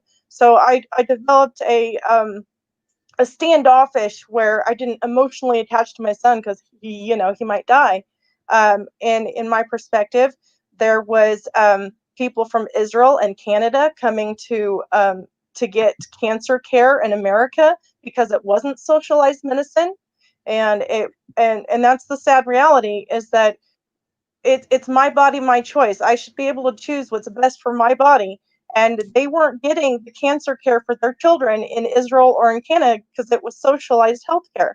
And that's what we're losing in America is the freedom of saying, um, this is my body, my choice. There's a cute little meme going around Facebook that says it all. A lady goes in and she's got her arm cut off. And the doctor said, well, you're fat. And she's like, I didn't come in because I was fat. I came in because of my arm. Look at my arm. And it shows the doctor writing down in their notes that the patient was uncooperative. And that's what we had in America was the freedom to be able to say, hey, I'm not clicking with this doctor. I need a second perspective. I need to go to a different doctor. And that's the reality. And I had that with my own health where I've suffered from endometriosis and lots of surgeries. And that's the hard reality of trying to deal with this medical politics and religion is seeping into our healthcare. I was told that I deserved to be molested in by several different counselors because my religious beliefs or political beliefs didn't add up to theirs. So it's the sad reality that we've had this zit popping since World War II, and it's history repeating itself, and we're losing. We've gone from Cold War and we're really close to Civil War. That's the hard reality. It's history's repeating that some of the issues that wasn't solved in World War II is coming to a head, and it's a sad reality. And it does go off of personal beliefs and the medical industry. Um, my son is still alive. His nickname is, I have the Jay's Funny But True book series out there on Amazon, Barnes and Noble. His nickname is Survivor. We had a lot of PTSD issues of saying that people said that we deserved my son's cancer because we weren't their religion. They didn't help us. Two different religious people, they put us off on each other. Say, hey, go to that church. Hey, go to that church. And we were just faced to fight it on our own. My husband worked 7 a.m. to 11 p.m. at night, 6 months straight, no days off. Um, he was during that time period. He was forced into the next tax bracket, so they took our money, and we were told that we didn't get help or charity because of my husband's income. Well, by the time you take out all that extra tax money from being pushed into the next tax bracket, we had no money left for food or groceries or bills. Um, uh, because of politics, insurance has changed, and we actually have more medical bills now than we had during my son's chemo. We went from the best in the state for insurance to the worst in the state, but nobody helped us during his chemo. We were told that we had to pay our bills ourselves. And so me and my husband, we've worked tons of jobs trying to pay our bills. And, I get people saying that, um, that I don't deserve help. Well, we just keep fighting and working double, triple jobs to pay our bills. But on paper, we're these, rich people, but we got bills to pay. We got medical bills to pay. And we had extra gas that we had to go and spend money. Nobody begged for me or cooked for me. We had to go rely on restaurants. Um, I was exhausted. I was mentally drained. I went insane. Um, that's the hard reality. Um, Being told that we deserved my son's cancer because we weren't their religion. Um, but he survived, and because I shared the Funny But True series on Facebook. That's how it started, was I was posting inspirational and funny anecdotes on Facebook and Twitter and Instagram saying, hey, this is what funny happened to us. And people started looking to us for inspiration and hope. My son wanted to change his nickname from Survivor to Spice King. And I had 5 people on Facebook saying, don't change his name. I'm on my 3rd bout of chemo, and you're the reason that I'm still going. So we kept his nickname as Survivor. If you look up the book, there's at least 8 in the series so far. There's some good quotes by different people in the back cover, and it talks about Survivor and Minecraft King, Bean Queen, and Coffee Thief. Everybody loves Coffee Thief. Oh, wow. Well, definitely. I know that I'm going to continue conversating with you a little bit longer, but I know that Sean's got to get ready to go. But I want you, as well as our audience, to hear his song and everything. So, if you would tell us a little bit about the song, what the song is all about, and definitely glad that you were able to join us, Sean, and everything. Know that you're always welcome back, because I'm always glad to have guests even make return trips and everything. So, definitely tell folks about the song, and I'll get ready to try to pull it up and everything. But if you'll just let folks know about it, and then we'll try to bring it up so that folks can catch it. Sure. Sure. So the song is called We Are Not This. I made an acronym, which is WARNT, WARNT. It was originally written right after the election in 2016, and essentially talking about what I mentioned earlier about the toxicity of our American culture and how it just got so bad after that election. I decided to write this song to serve as a commentary on what was going on. And again, it was one of those things where I felt passionate about it. It came out in the version of a song. And so I had written an original version 4 years ago. And then in light of recent times, I kind of went back. And since COVID started, I've been going through my songbook and rewriting it and tweaking songs and changing kind of the performance and the structure of them. This was one of the ones I've always really enjoyed. And so I thought it would be a good chance to sort of redo it, created a little bit of spoken word within the lyrics. And so the performance I recorded on YouTube is kind of a rough version. I am going to sort of tone that up and make an actual recording of it with other instrumentation, perhaps some harmony. And so that's probably going to get released, I would hope, in the next couple of weeks. But for now, this is the one we have out there. And for folks who have heard it, they like it. Hopefully we'll get more folks to like it. And it's definitely something that I'm very passionate about as far as commenting on the world that we live in and trying to deliver a message through music. So Mark, super appreciative of you having me on the show. Always a pleasure to see you. I mean, we haven't seen each other in years. Yeah, we haven't seen each other in a while, so I'm glad to see you as well. If you would tell folks about how they can reach you, like I said, in terms of websites and things of that nature. Yeah. So I'm on Facebook, Sean's Music Page. You can also find me at Instagram at Sean Dina. I'm on Twitter at Sean DNA. I'm on Reverb Nation. You could probably also find me on Spotify with some songs that I have floating out there from a few years ago. So basically just type in my name on Google and you will be able to find anything related to music in probably about 3 or 4 clicks. And again, appreciate it. And Jay, it was a pleasure meeting you. I'll definitely have to look you up on Facebook and see if we can connect, because I really I like what you have to say, and I definitely am interested in hearing more about your book and your science fiction stuff. So hopefully we can connect, and look forward to being back on next time. Sounds good. All right. Talk to you guys later. Bye.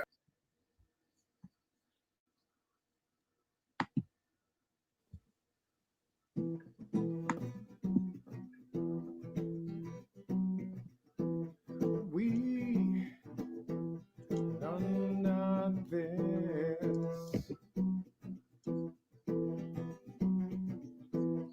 We struggle to exist.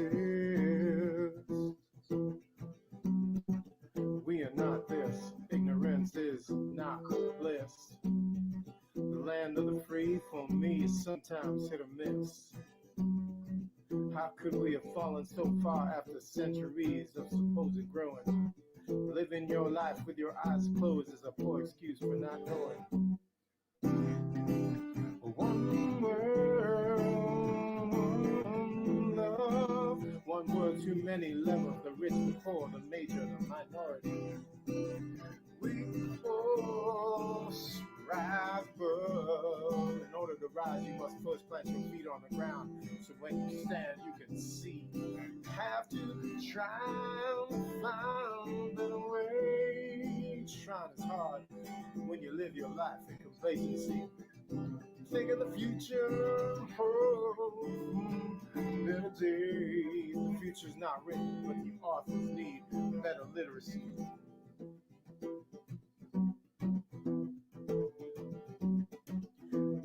We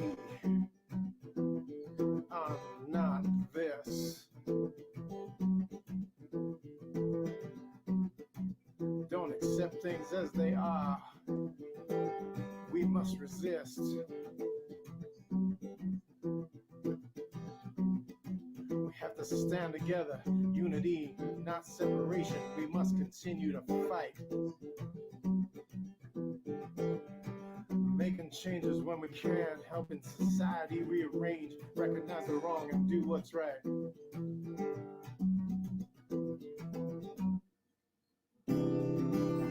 This fight was only just begun. The fuse was lit, then reignited, now the fire burns.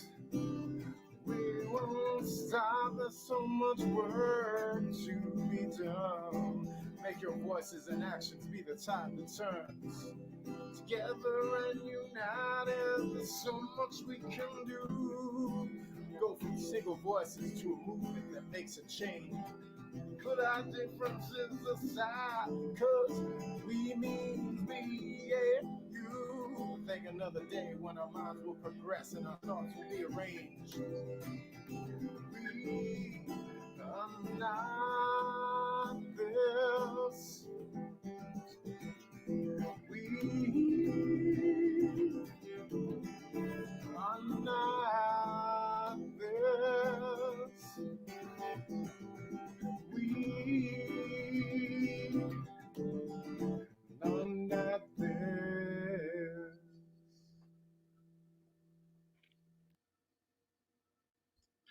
All right, folks. That was that particular song and everything. So definitely, I think folks enjoyed that. What did you think, Jay? Like I said, that was the song that he just played. So what was your thoughts?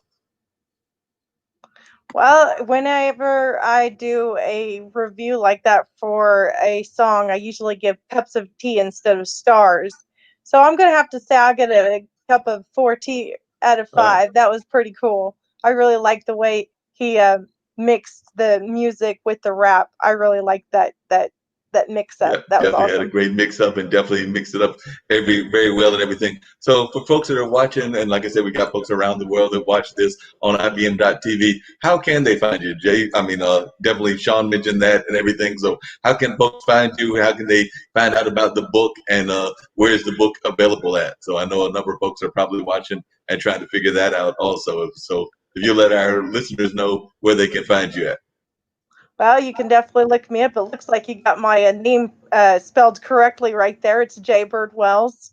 And my website is whatthehecc.com, which was kind of funny because it goes off of Human Electric Cave Catfish. So I get to go around saying heck without going to hell for it. So That yeah, everywhere you can look up Jaybird Wells on Amazon, International Movie Database, Twitter, Instagram, Tumblr, YouTube. Check out my YouTube channel. There's plenty of back episodes of radio and different interviews and television. It's been a while since I've personally been interviewed, but I've been doing a lot of interviewing for other people. So it was definitely a challenge to start talking about myself instead of trying to put other people above. But if you look up, my books are available in libraries, in high school, elementary, and in colleges and in public libraries. Um, It is difficult to find The Tale Begins on Amazon. If you type in The Tale Begins, because it's got quotations around the word tail, Tail. But if you just plug in Jaybird Wells, you can come up with everything. It sounds great, and I'm hoping that a number of folks will do exactly that. Out of the interviews that you did and everything, what were some of the interviews that you were really impressed with? So who were some of the interviews that you've had the pleasure of interviewing? Because, like you said, you're also a person involved in radio and media. So, who are some of the folks that you have had the honor of interviewing? And I agree with something you said earlier, because of the pandemic, more and more people are staying at home. So even when I reach out to folks, it's a lot easier to get the interviews than it was before, because people have more free time in their homes and everything, and aren't necessarily doing the hustle and bustle of work. So definitely that has made it easier for those of us that are doing interviews. But I would love to hear from you what your thoughts are, and what some of the people are that you've interviewed that you really enjoyed interviewing. I apologize for my memory fading me, but I remember a couple of years ago I went to Rocklahoma and interviewed some major bands there. So you know that they're major if they're performing in Rocklahoma, and that was really fun. Some of those bands was overseas and coming into America, so um, it's really hard to just snap names out left and right because I've interviewed so many bands. I enjoy interviewing authors and cosplayers. Um, there's life coaches I've interviewed. There's other radio show hosts I've interviewed. I really like kicking it with Kenny. That's the name I can give you. Kenny Starmaker Bolin. He is known in the wrestling community, and he has his own podcast now. He's funny. He calls himself the king, and I'm princess. So it's a blast when I get to hang out and chat with him, which is funny because in the Kansas community, I'm not really friends with the wrestling community, but I can hang out with Kenny Zombie, Star Maker Poland. So that's kind of funny. It sounds good. Well, I know there was a time here in North Carolina that wrestling was real big, and I think it's big still in parts of North Carolina. But is wrestling still making a big comeback in Kansas? Because I'm not sure about what sports are there. I know y'all have the football team with the Kansas City Chiefs and Uh, a couple of other sports. I think there's a baseball team. You have the Kansas City Royals that exist in that Kansas area. But how is wrestling, and how is the sports world doing in the Kansas community? Well, just a couple months ago during the COVID, I've been really involved with the Bare Knuckle Championship. I get to interview them. I've done several of their shows.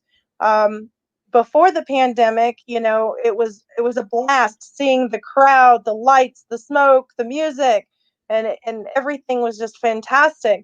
And then when the COVID hit, I went to my first event, and they did it where everybody was required to wear masks, which the sad reality is if they drop their mask on the floor, the state people would tell them, well, pick it up and put it back on your face. So there wasn't a lot of cleanliness that I saw, but it was a different crowd because there was no crowd. And usually fighters, they perform better. They get hyped up more on listening to fans, crowd, and clap and cheer. And it was a different fight, but that fight was available on pay-per-view. So that was a different perspective where I got to watch behind the scenes for a pay-per-view fight. I know that here in a couple months, I'll be doing another bare knuckles fight tournament, and I get to interview them. And it was funny how I work with this guy. His name is Jiggy Jaguar, and he's one of the ones that gets me into all these different media events. And he tried to put my name in for the press pass, and the owner's like, "You don't need to put her in for the press pass. She's always welcome." That's amazing that you get that kind of love and everything from folks, that they're loving what you're doing, and that they're definitely enjoying the fact that you give them good coverage in terms of the interviews and things of that nature. Now, you mentioned that you have some other books that you're working on. What are those books going to be about? Are there going to be more science fiction, and definitely, or is it going to be another medium altogether? Maybe it'll be fantasy or something like that. So, the new book that you're working on, what's the nature of it? Well, the sequel to The Tale Begins is called The Tale Snags, and it's kind of mermaid meets the mob. I don't know how else to describe that in a short, sweet sentence. I do have a poetry book out there published, and then I still have last year's 2019, the first, the two halves of 2019 for the Days Funny But True series. I've got to get those out and edited. And the biggest problem with trying to get those out is just snagging somebody that's famous that says they'll follow through with the quote. And that seems to be the biggest challenge because, I mean, I can edit and format and stuff, but that's probably the biggest challenge is trying to pin somebody down because they'll promise you and then they don't keep their promise. And so then you got to keep networking and try to keep knocking on doors until you find the right person that says, yeah, hey, I'll give you a review. Right. And you said called, as an interesting description, mermaids meets the mob. So I know that we've got mobs that are out there and everything. So the fact that you're going to have the mermaid meet the mob, that ought to be interesting. That even sounds like that could be an interesting movie or an interesting video game or cartoon or a number of things. So it sounds like it's got some great opportunities there.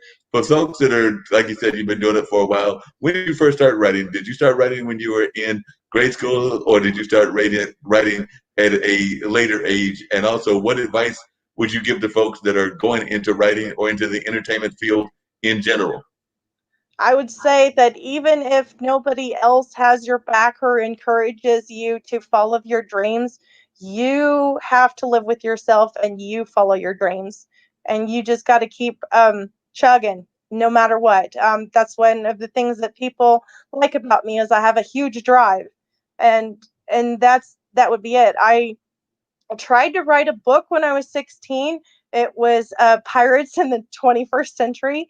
And my mom, instead of just fixing my grammar and spelling, she tried to change my plot. So I kind of chucked that book aside because I didn't really have backup and support in that aspect. Um, when I, after my son's cancer, I started writing a book about things not discussed in junior high. And I was starting to write about different things that I had went through and breastfeeding and stuff like that. And I had some mothers read it and they were very disappointed when I put that aside and started writing my sci-fi. More people would say it's kind of fantasy because it's got mermaids, but the reason why it's soft science fiction is it concentrates on DNA splicing, regenerative medicine, and um, oh, I loved researching all of that. It was a blast. But I started writing that book. Um, I think I read something in a memory back in 2009. But the book was published in 2014. So if that gives you a kind of a clue about how long it took, I know in 2012, I'd met with the band called Madison Rising, and they encouraged me to keep doing my book, and they got a dedication in there for them for that. It was between 2012 and 2014 that I had the medieval artist do the pictures and illustrations for that book. And during that time period, it took about 2 years to get it edited and have it professionally edited. And then it hit the stores in 2014. Um, my poetry book, I actually started writing that in junior high. I didn't know how to express my feelings, and that's how I expressed them was writing poetry. Which it's funny because now that I've written a sci-fi, I can't hardly write poetry anymore because I finally got out my emotions and my feelings, and that's what I would tell for new writers is you got an idea, 2 sentences a day or 1,000 words on the weekend. It's all about stop procrastinating. Just do it. Just sit down, just do it. Got an idea? Write it down.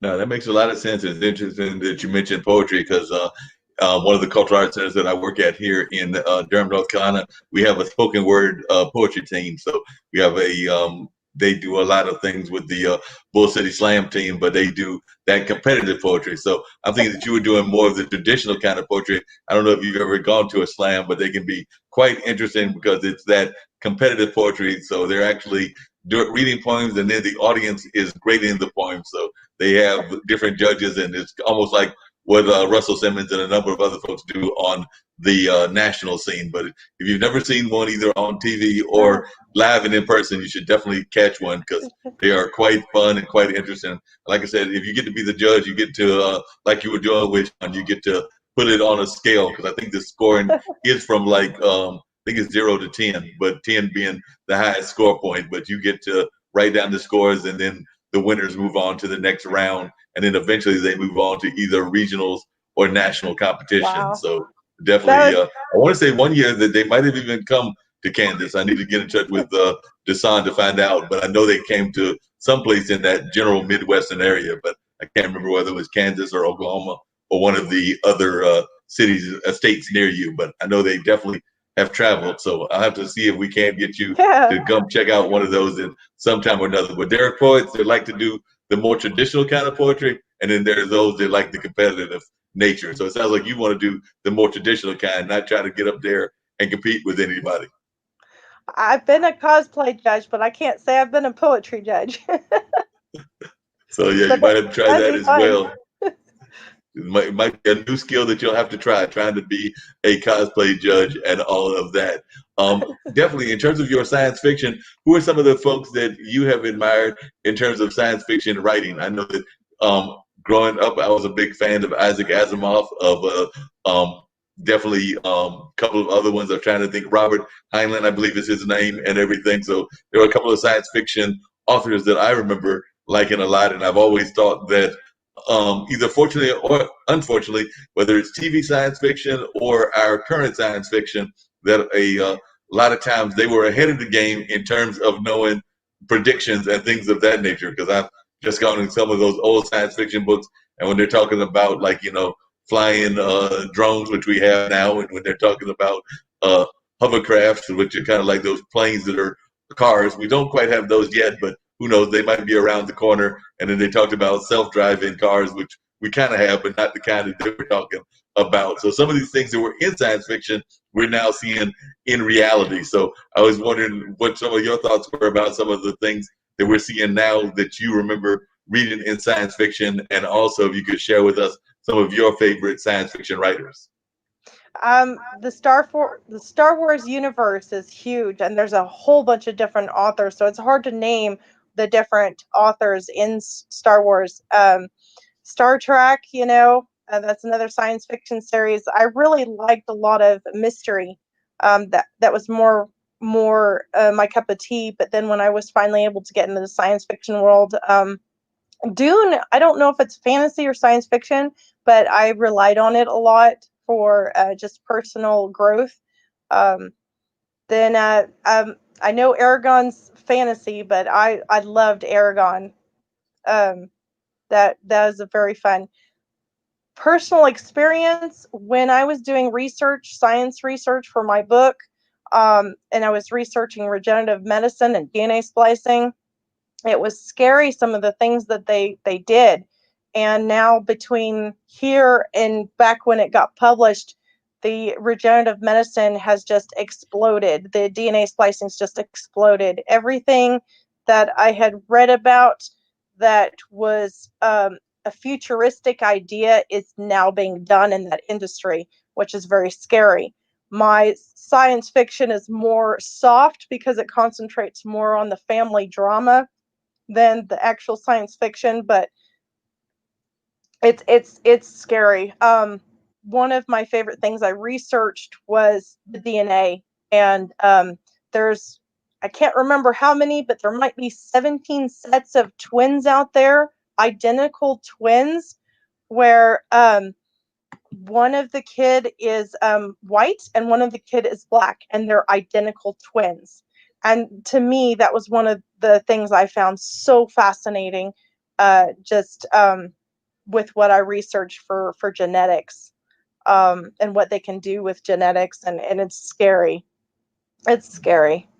Yep, it's definitely scary what's going on with genetics and people that are having these different kind of genetic things happening in the world. By the way, one of our producers who I had mentioned earlier when Sean was saying hello to you and me. So he was saying that it was an amazing conversation and he was enjoying the conversation. But Ankit is one of our producers who's out of New Delhi, India. So he's actually watching us from New Delhi. So definitely he was enjoying the conversation. And he doesn't know this, but as I was let the audience know, and I'll tell him if he's listening. But actually, when Sean was on earlier, we were talking about even some of the Indian corporations and some of the biases that exist in society and things of that nature. So I have to have Anka go back and check that part of the conversation. So I think you'll find some interesting comments that were made and some interesting thoughts from Sean. So definitely glad that you were able to join us here on the conversation and things along that line. We've got a contest that goes on as well, and so have not got around to putting our contest questions on with it's the online dinner party. And recently I started putting this contest where you give clues on the banner, so you'll see some names flowing across, and then they have to guess who the person is. So of course they have to do it during the show, because if they go back to YouTube and get the answers after the fact, that's basically cheating, and we don't want them to cheat. So they have to do it during this hour and everything. So one of the clues is this particular person, and you'll see that the clue is going across. And I can tell you that one of them is somebody from the Wild Wild West. That is not who this person is, and somebody else from Latin America who is who this person is. And the clue is going across the screen right now. So it says that in some interviews, she often said that she could have been a psychologist or an astronomer as an alternative to singing. So that ought to tell you that it's a singer for one thing. And she also said that the Prophet by Khalil Gibran is her favorite book. However, Orlando Falachetti, I believe that's how you pronounce it or something like that, is her favorite author. But I remember that book, The Prophet. The Prophet by Khalil Gibran is her favorite book. And then, like I said, she does mention the author as well. So definitely that's the Latin American person that I'm looking for. So there is a Latin American person and things of that nature. I'll give you one more clue for those that are watching and all of that. So this is another clue that will give about that person. Amazingly, she doesn't drink any alcoholic drinks, and she doesn't even smoke. Furthermore, she also stays away from coffee. So no wonder she's managed to stay in the shape for this long. So it ought to be somebody that is involved in the Latin American community and it is still in shape.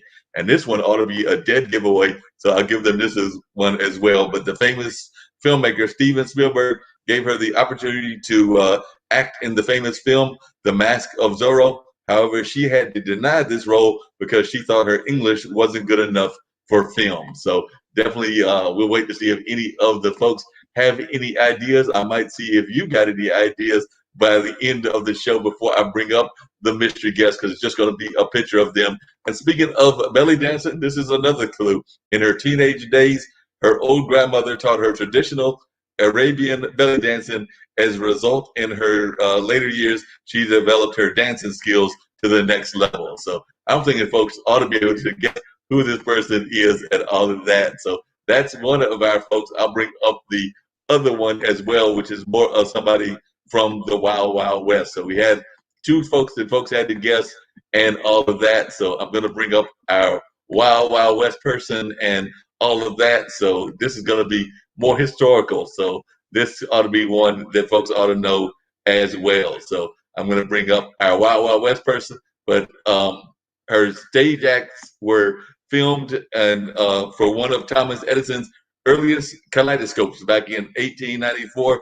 Since her death, her story has been adapted for stage musicals and film. So folks ought to be able to guess these clues. I tried to keep it simple this time because they told me that I was being too difficult. And she also believes strongly, which I think you do as well, Jay, in female self-defense. So she definitely believed in the female self-defense and for folks taking care of themselves and all of that. And it says that after a bad rail accident, which she suffered in 1901, she had to settle for a less taxing routine and toured in a play written about her career, as well as introducing women to marksmanship. So this particular person is all about guns and things of that nature. So definitely folks ought to be able to figure this out and figure out what's going on. As a matter of fact, at 15, this is one of the earlier clues, she won a shooting contest against an experienced marksman, Frank E. Butler, whom she later married. So, like I said, I tried to keep it simple this time, but I don't know whether folks are going to get it or not, Jay. But we tried to keep it simple with the clues and all of that. So we're going to see if folks can recognize what was going on and if they're able to pick the winner. Because, like I said, we do try to give a prize toward the end and everything. But I'm still talking to my sponsors and all of that. But definitely, folks can find out and learn more about what's going on. So definitely, do you have any ideas yet who it might be? Or do you have any thoughts? Nope. Jay shaking her head. She's like, cannot think of who that could be at any sight or sound. And by the way, we've got another show. So we've got some great shows here on IBM.TV. So I want to bring some of the information about these shows up to our folks that are listening and watching right now, including one about the International Day of Peace. And we've also got one about the Gamers Den and all of that. So I'm here to bring some of these up so that folks can find out about the great programming that we have here, including the Gamers Den, which is tomorrow. I usually pop up on that as well on Thursday, talks about the video game industry. So I'm going to let Jay get a cup of coffee or something if she wants to do that, or get some water, and then we'll come back and have a little bit more conversation before wrapping everything up. But I do want folks to learn about these great other shows. So I'm going to bring up the Gamers Den right now.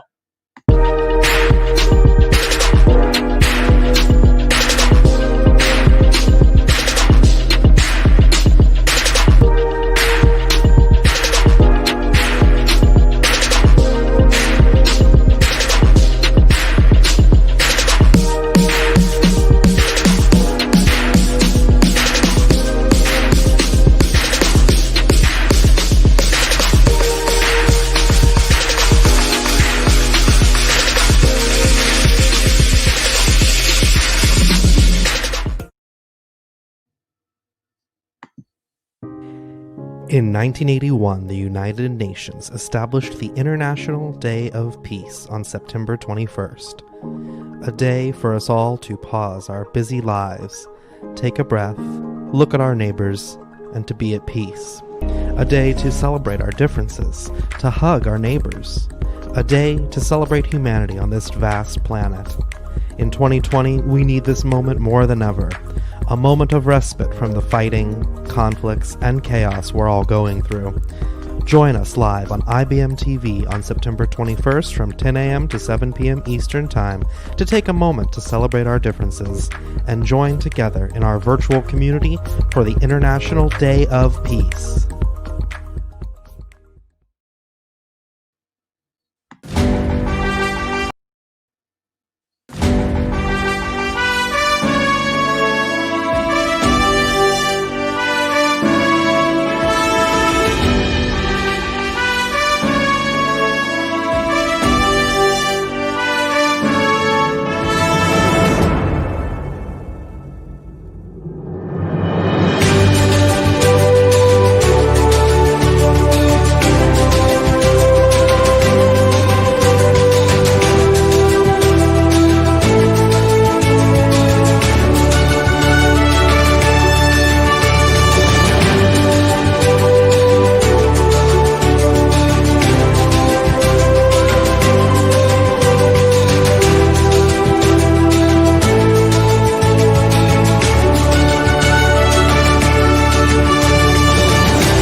Yes, folks, some great shows that exist right here on IBM.TV. So don't forget to check out all of these amazing things that happen on a regular basis. As a matter of fact, I'm going to give you one more and then we'll come back to some more general conversations. And hopefully, Jay will join us back very shortly and we'll just wrap up the conversation in the next several minutes or so. But definitely, we do want you to know about this show as well, because a lot of folks always want to know what's going on in DC and all of that. So we always have our Washington report. So definitely want you to check this out also with my good friend Bill Tresvant.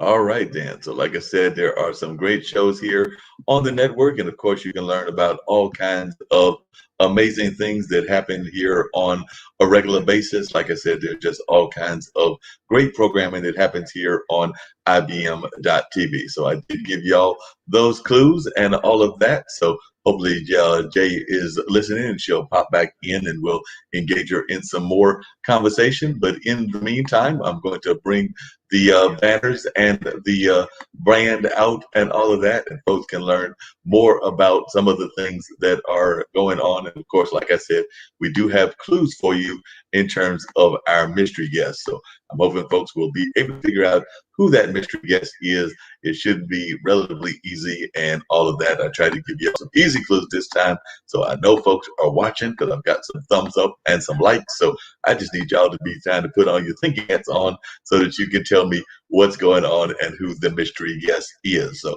like I said, the mystery guest will be appearing very shortly. I got Jay back. She's not the mystery guest, but we've also got the other things that are going out. And so we got, if you happen to sail near the Colombian Caribbean coast, then you will see her huge 5-meter iron statue. The statue immortalizes her legacy in the world. So definitely somebody that's got a big time statue mentioned about them. So that is one of the clues that is going on. So definitely, Jay, glad that you could join me back and everything. Definitely, we've got all kinds of shows here. We've got folks that talk about investment. We've got folks that talk about things even in the political front and things of that nature. Of course, the elections are coming up in 2 months and everything. How are things going there in Kansas? Are you seeing a number of folks getting their campaign signs out? Are folks actually becoming very much involved in the political avenues there, both on the national scene as well as on the local scene? Because I am a big time supporter of folks that decide to run for local offices. I've even got a couple of friends here that are running for soil commissioner. So I do think a lot of times we want to pay attention to what's going on federally and on our state side, but we also have to pay attention to our local politics. So as you're doing your farming, as you're doing some of your other jobs around the community of Kansas, what are you noticing as far as the political trends there? Are you seeing a lot of Biden signs, or are you seeing a lot of Trump signs? Who's winning in Kansas? I don't see anything in Biden. I maybe there's some, but it's all Trump around here. Um, I have seen a lot of signs. Kansas doesn't have a problem like some of the other states where people will steal signs or damage them. We don't seem to have that problem. I've seen a lot more trucks selling T-shirts and hats. Probably the most memorable was I drove through, I think it was Pratt, Kansas, and there was this guy dressed up in some kind of a mask that made him look like Trump, and he was holding a Trump sign.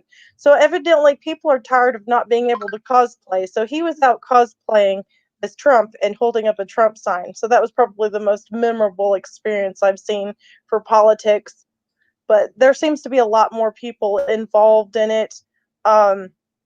Not a lot of people are getting together like they used to, so it's more online. Gotcha. So more online and all that. What about in the local front in your city and where you are? You seeing a number of people that are getting involved in terms of like even running for local offices and things of Oh that yeah. nature? And what kind of issues are they concerned about in Kansas in terms of the political landscape? So are they looking at things around school? Are they looking at things around transportation? What are some of the issues that you've seen your local politicians paying attention to? Well, there's definitely a lot more rallies this year up in Topeka.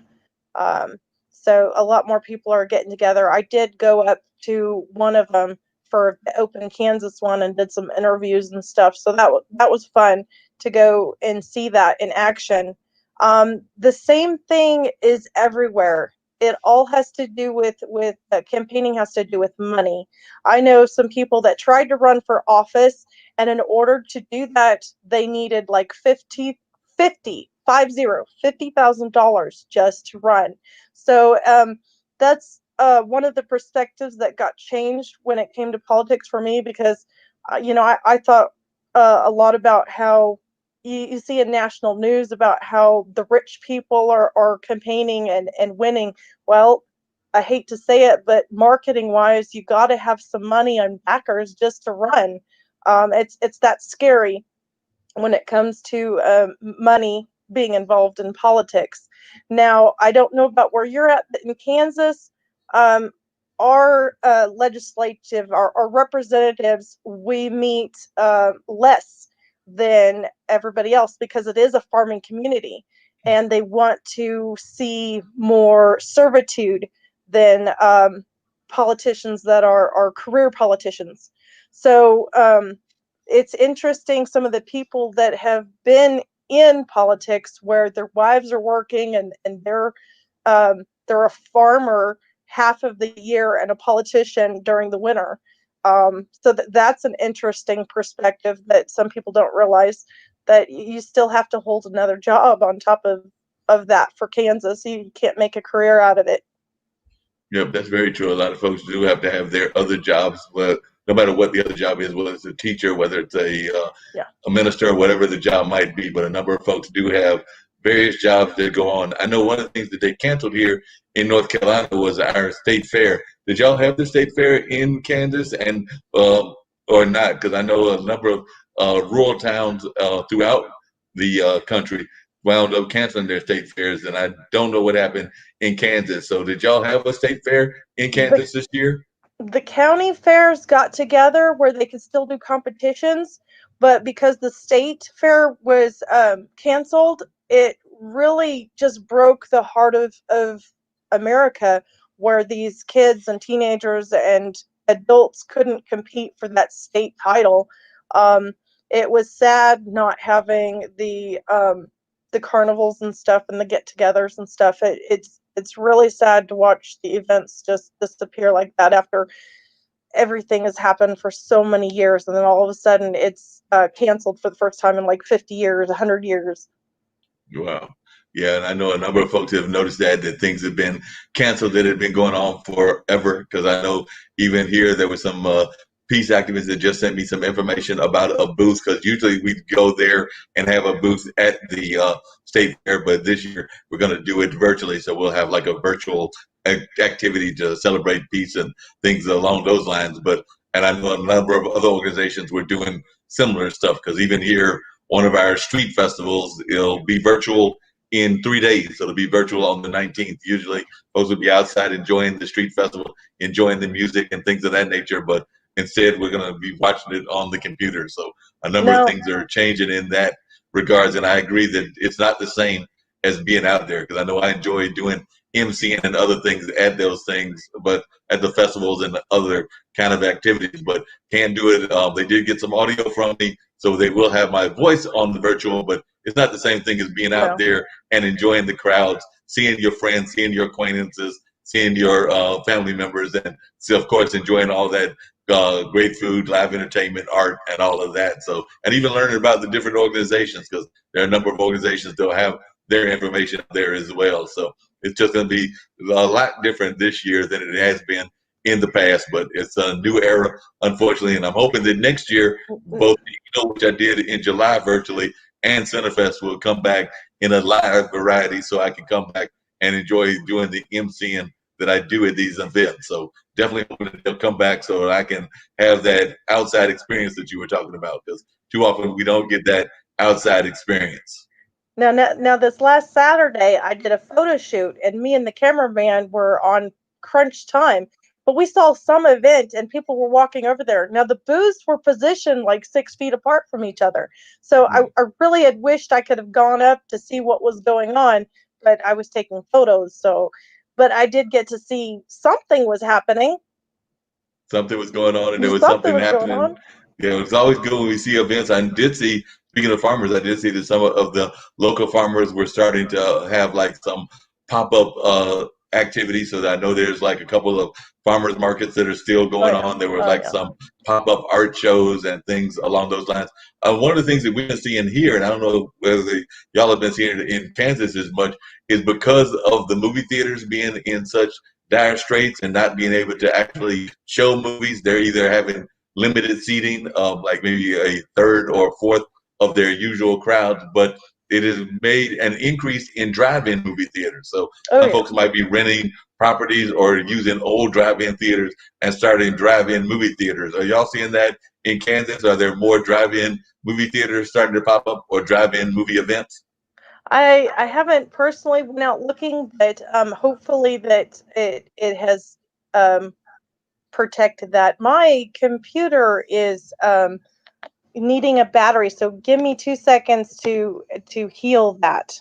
No problem. We'll have you do that. Heal the battery.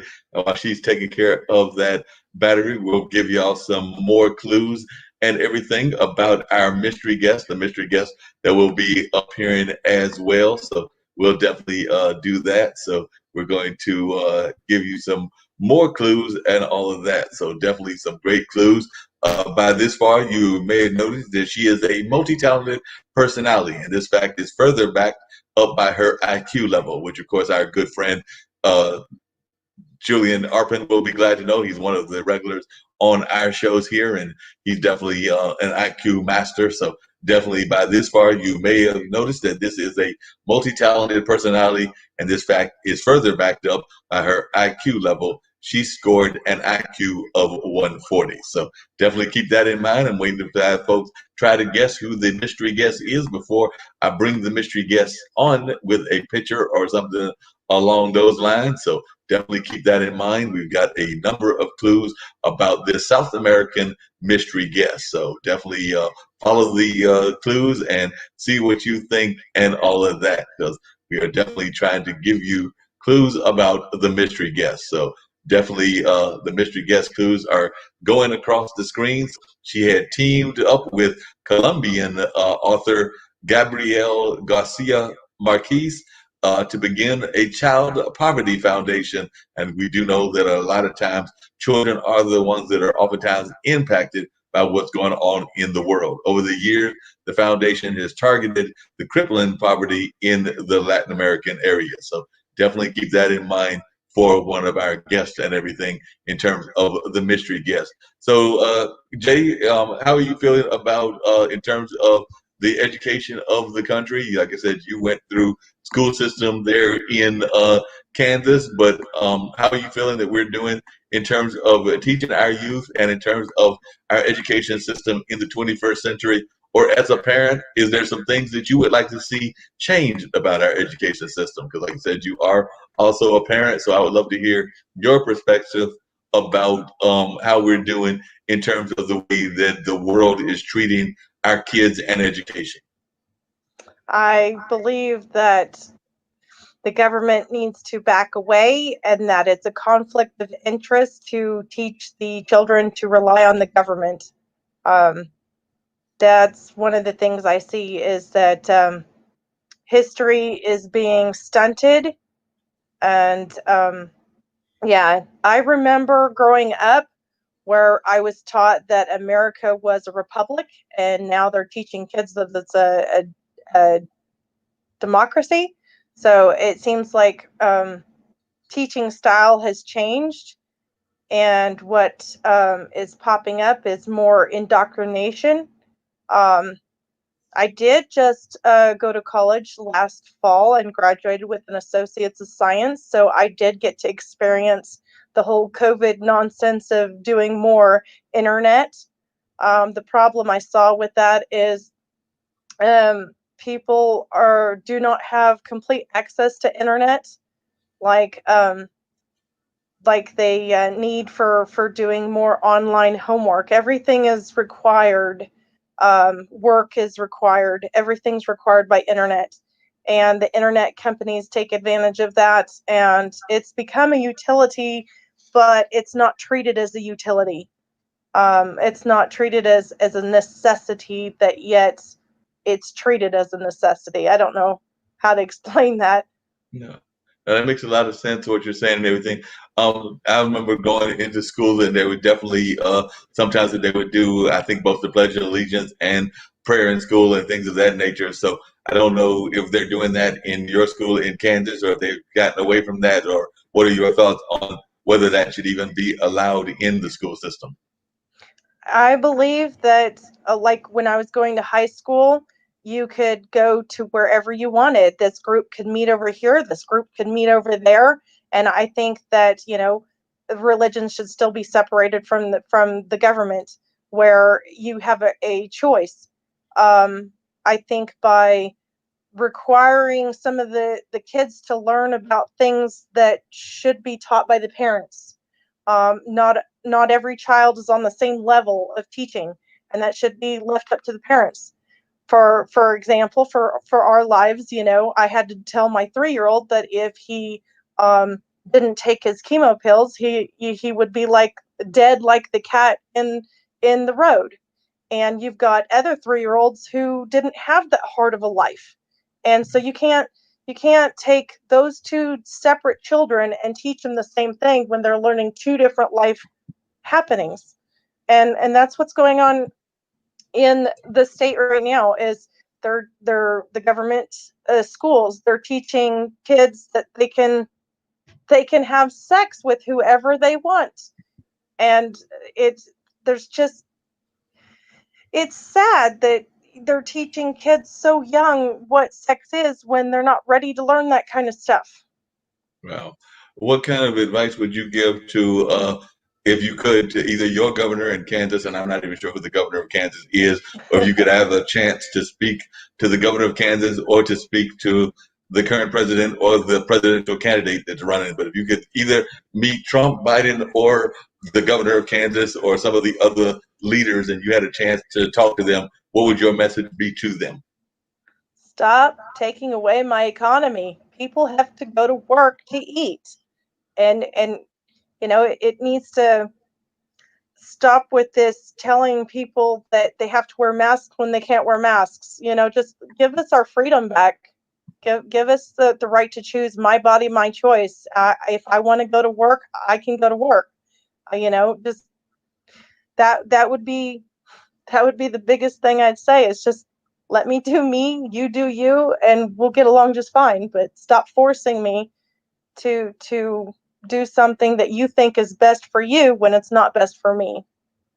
Yeah, that makes a lot of sense. You just want to be able to have the freedom to do what you need to do in your life and not 100%. to have other people dictate things. Because we do sometimes find that whether it's religious reasons or political reasons or a variety of reasons, folks do oftentimes try to dictate and make choices. And sounds like you're just asking for folks to basically leave you alone and to let you live your own life and things of that nature with your husband and your kids and all of that, so that y'all can uh, grow up and develop in the ways that you want.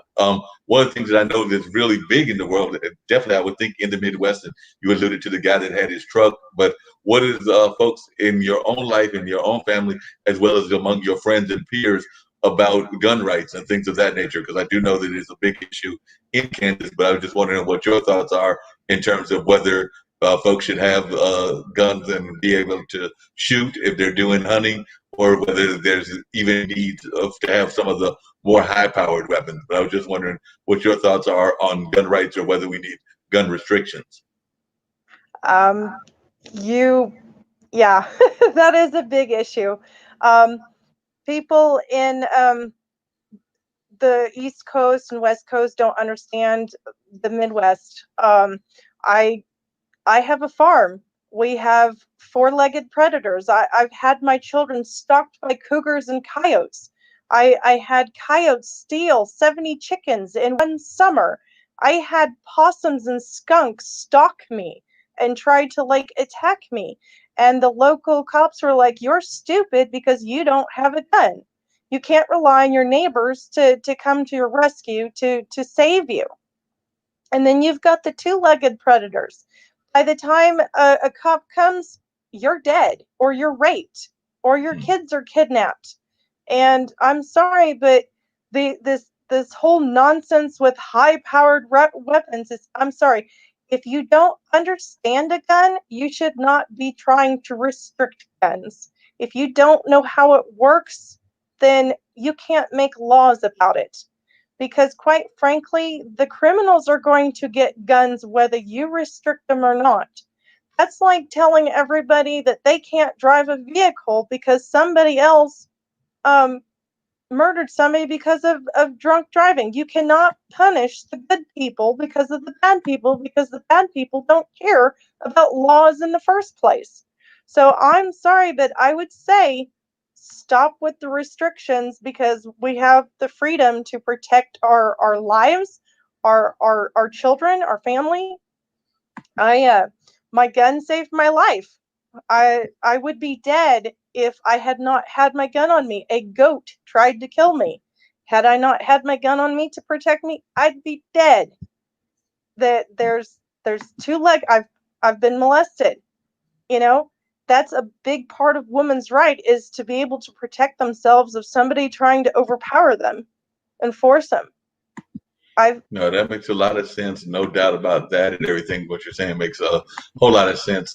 What is your thoughts? Because one of the things that's been an issue around here is definitely issues around police and police balance themselves. But what are your thoughts as to how the police are doing in terms of enforcement, either with women's rights or even among African American rights? I was just wondering what your thoughts are about how we're doing in that regards, whether we need to do better with police, or do you think that some of the police have too much power? So I was wondering your thoughts on the police. I think that there are good police and there's bad police. There's corrupt police and there's, but I'm sorry, but there was a white guy who was crawling in a hotel. He was drunk and he was obeying what they said, and they shot him dead. And nobody's rioting on his account. Right. You Um, got go ahead. it that's the sad reality, is that you know as a gun owner myself, I've been treated like crap for having guns. Police look at you different. They don't care about skin color. They have been trained to size up the person that they're talking to. So I don't care if you're black or white. I've been treated just the same as a black person being pulled over with a, a cop. You know that you're supposed to keep your hands where they can see them. I've seen trigger happy cops, and I'm white or Saltine American.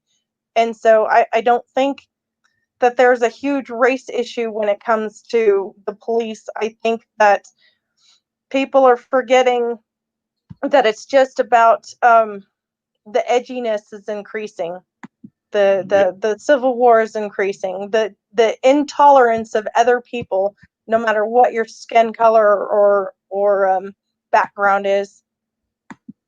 Yep, I would definitely agree with you on that. There's a lot of intolerance, and we've got to get past that intolerance and all of that. I've had other friends, including some that have been on this show before, that are veterans. So I'd love to hear your thoughts, because I think you said that you're a veteran as well. So No, what do you think we're doing in terms of treating the veterans? Because I know a lot of times folks are upset at what the VA and other things are doing in the world. So I would love to hear your perspective of how we're doing in terms of treating our veterans. I am not a veteran, but I Okay. do thank them for their service. I do think that they're forgotten. They're be, when be, when a human being becomes a part of the military, they are no longer their own. They are the government's property. They're experimented on. They're treated like crap, and yet when they come back, they have PTSD issues, either whether it's from medical experimentation or personal experience, and they're not being helped through that adjustment.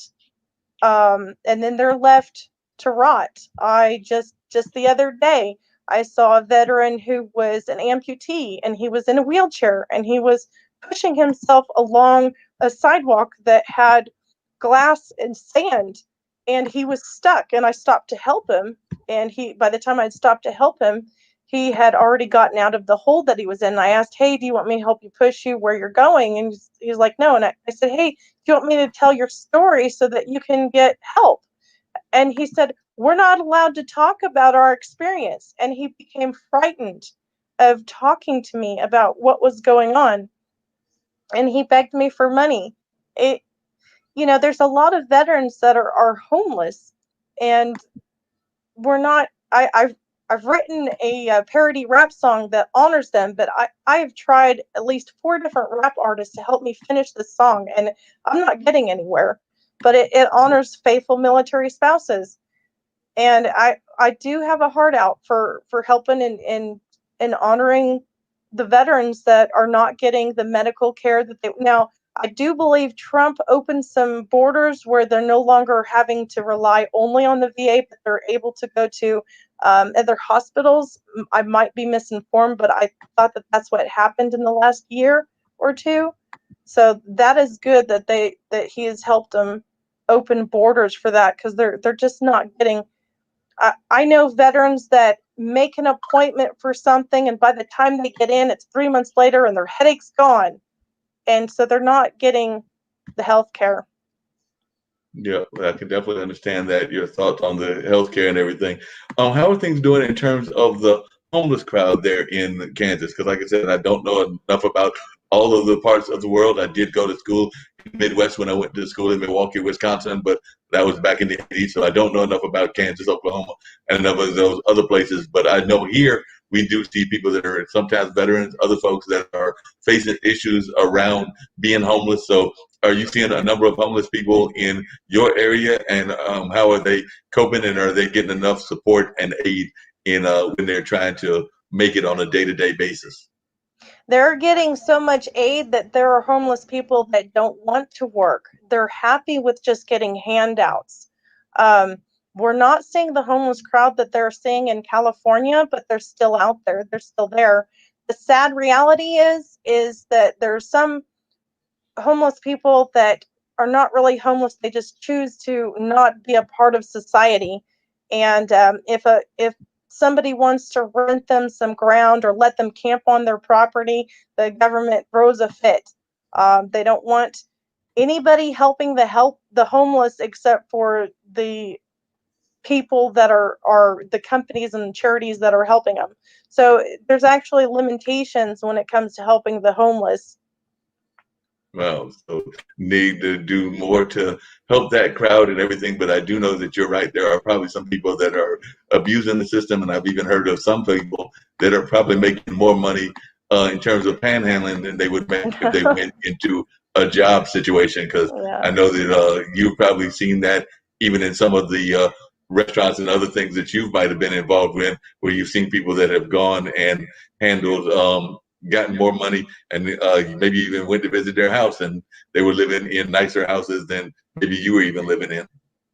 I don't know about that, but I know that there's homeless people that they'll have a phone and people will complain about them having a phone. Well, guess what? The relative paid for that phone and they need to be able to get a hold of their relative. So I think there's kind of intolerance in that aspect and a judgmental in that aspect. There's homeless people that are crowd surfing where they're couch surfing, where they might be going to a house, but that's not where they are supposed to be living, and they need to be able to panhandle so that they can get out of the situation they're in.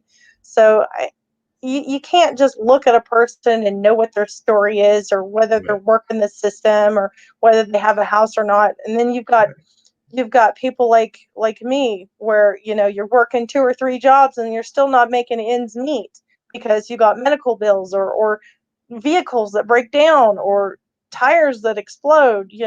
There's just so much you just don't know about somebody else, and you just need to stop coveting what somebody else has and just start being happy with what you have in your life. No, that makes a lot of sense. I know a lot of folks are also probably don't know how much it takes to run a family farm. So for those that are watching around the world and things of that nature, you definitely are involved in the farming business. Maybe you could share with our audience a little bit about how much it takes to run a farm, because I know that it's probably a lot with the different kinds of equipment you've got to get, whether that's tractors, Oh, yeah. whether that's the different other kinds of things that are required for the farm, as well as, of course, like you said earlier, seed isn't exactly cheap, and there's a number of other things that go with running a farm. So if you could definitely share with our audience around the globe what it takes to run a family farm there in the Midwest, in addition to the other things that you're doing in your creative community. Yeah, there's a lot of people that think, oh, hey, farmers are rich. They got a $20,000 tractor. Yeah, the tractor breaks down and you still got to pay for it. We've got coyotes that took out $5,000 worth of sheep and goats in one year. That money's gone. That investment's gone. You don't get that money back. And so then you're working to try to make that again. Then you've got this whole drought issue going with the grasshoppers are horrible. I mean, insane. Um, I've just learned in the last couple of months that one of the reasons why there's grasshoppers is because they like to eat the weak plants. And so that's what they do is they go around and just destroy the weak plants. Everybody's shouting, save the bees. Well, in order to save the bees, you need to save the worms. And in order to save the worms, you need to save the soil. And in order to save the soil, you need to stop doing so much tilling and start doing more non-tilling. Look into biochar and how it helps heal the land. Um, Look into the fact that the plants need the fungus and the natural bacteria in the soil to feed them. And you're killing that off. And in order to heal the aquifers that are drying up, you need to heal the soil to be able to retain the water in the first place. And in order to do that, you've got to look into more no-tilling and cover crops and alternating where you plant a fall crop and a winter crop in the same area. And so you'll have one plant that sprouts up and harvests during like the spring or the summer, and then you'll have another one that harvests during the fall. So we got to be able to get back to healing the land and figuring out what actually is best for the soil. One of the things that we're seeing is um, people are just dumping pesticides and multivitamins to feed the plants. Well, it would be like me not eating supper, breakfast, and lunch and only taking multivitamins. You can't do that to survive and to provide a healthy body. So the sad reality is the pesticides are actually killing the good bacteria in our guts. So it's a chicken and egg syndrome with the farming community. And I'm sorry, I went off on a tangent. No, that's no problem. You were actually giving good views and everything, and I appreciated that. And also, definitely, I appreciate what you were saying, and definitely we're bringing up some good points. What is your take on what's going on in with the wildfires? Because I know that that's away from y'all. That's in the West Coast, whereas y'all are in the Midwest. But I was just curious as to what your take is as to what's going on with the wildfires. Um, from what I know of, if you don't take care of the environment, it increases the chance of fires. And I mean, when you got a drought, that increases the chance of fires too. Now, some controlled burning is really good for nature, but then you just it's hard to do a controlled burn in the areas that the drought is the highest. I know a lot of research says you need more roads in between some of these forests and everything else to try to help heal the land. And I know that they try really hard not to have roads in between there and to take care of the environment. Yes, for healing the soil, you do need compost on the ground. That is a very big thing of healing soil. But when you've got dry stuff, then it just ignites in 2 seconds. And then you've got careless people that don't think about what they're doing and just cause problems and then you've probably got some people that start these fires on purpose.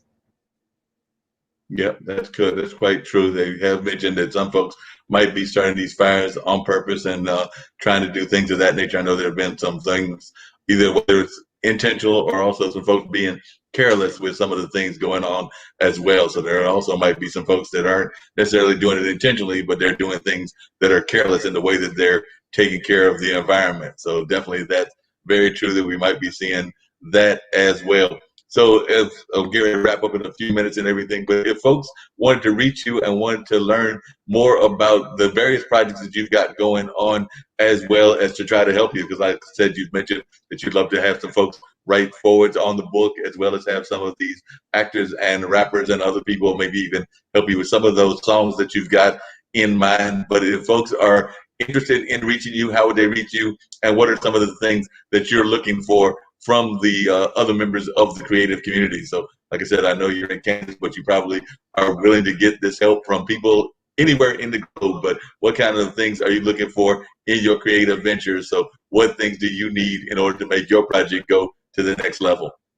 Oh, I definitely need sponsors, just like everybody else does. And then, just find me, Jaybird Wells. I'm reachable everywhere.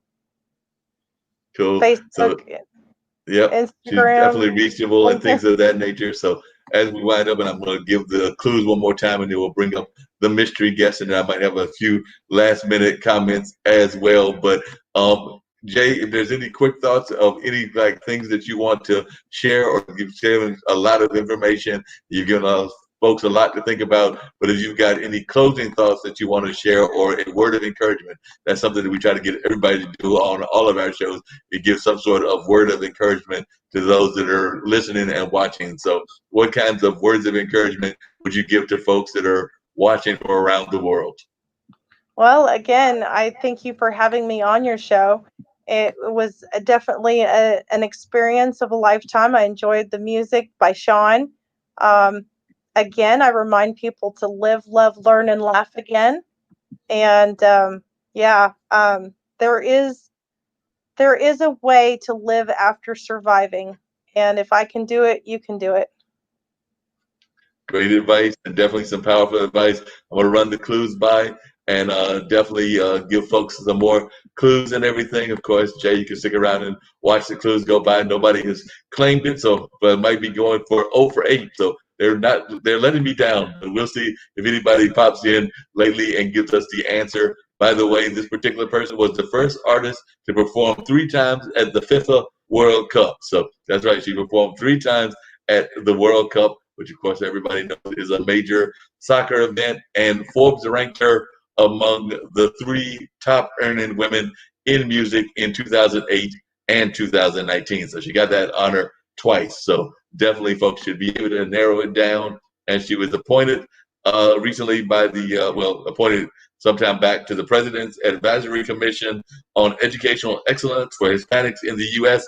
in 2011, and the Chevalier of the Order of Arts and Letters by the French government in 2012. So she's been honored by both the U.S. and the French. So definitely has some things going along that line. And then she was also ranked as the most streamed Latin artist on Spotify, and became one of only 3 female artists to have 2. That's right, two YouTube videos exceeding the $2 billion mark. So she's definitely made a lot of money and all of that. So definitely, I think folks might be narrowing down and figuring out. She also recorded at a very early age of 13. So that's some of the clues that are out there for our person, the mystery guest. And also, now I'm waiting for comments and see if anybody's going to get anything on the comment page as to whether they can guess who that person is. So I'm going to put Jay on the spot and see if she's got any ideas who this person might be. She's shaking her head. She's got no idea whatsoever. She's like, nope, no clue, no ideas, cannot figure it out. I'm gonna just give up. She's like, eyes head. She's like, nope, no answers. Crying, does not know the answer. She's like, I cannot figure it out. So we're gonna reveal right now the first mystery person. I'm gonna bring up an overlay. So that first mystery person, I just knew everybody would get this mystery person. It is the world-renowned singer Shakira. So it was Shakira. That is who our mystery person is. So that is our first mystery guest. I just knew everybody was going to get that, but nobody actually realized that she was going to attend the dinner party. So Shakira was at the dinner party, and nobody was able to figure her out. So we've got some more coming up for your other guest, who is an older one, but also very well known in history. So I'm expecting folks might be able to figure this one out. She joined Buffalo Bill along with her husband in 1885, performing in Europe before royalty and other heads of state. So she was definitely down doing stuff with the royalty and all of that. So definitely folks ought to be able to figure this one out. And at 15, that's right, at another young age, she was a shooting contest. She won a shooting contest against the marksman Frank E. Butler, who she later married. So she's definitely somebody that is known in the field of the Wild Wild West and all that.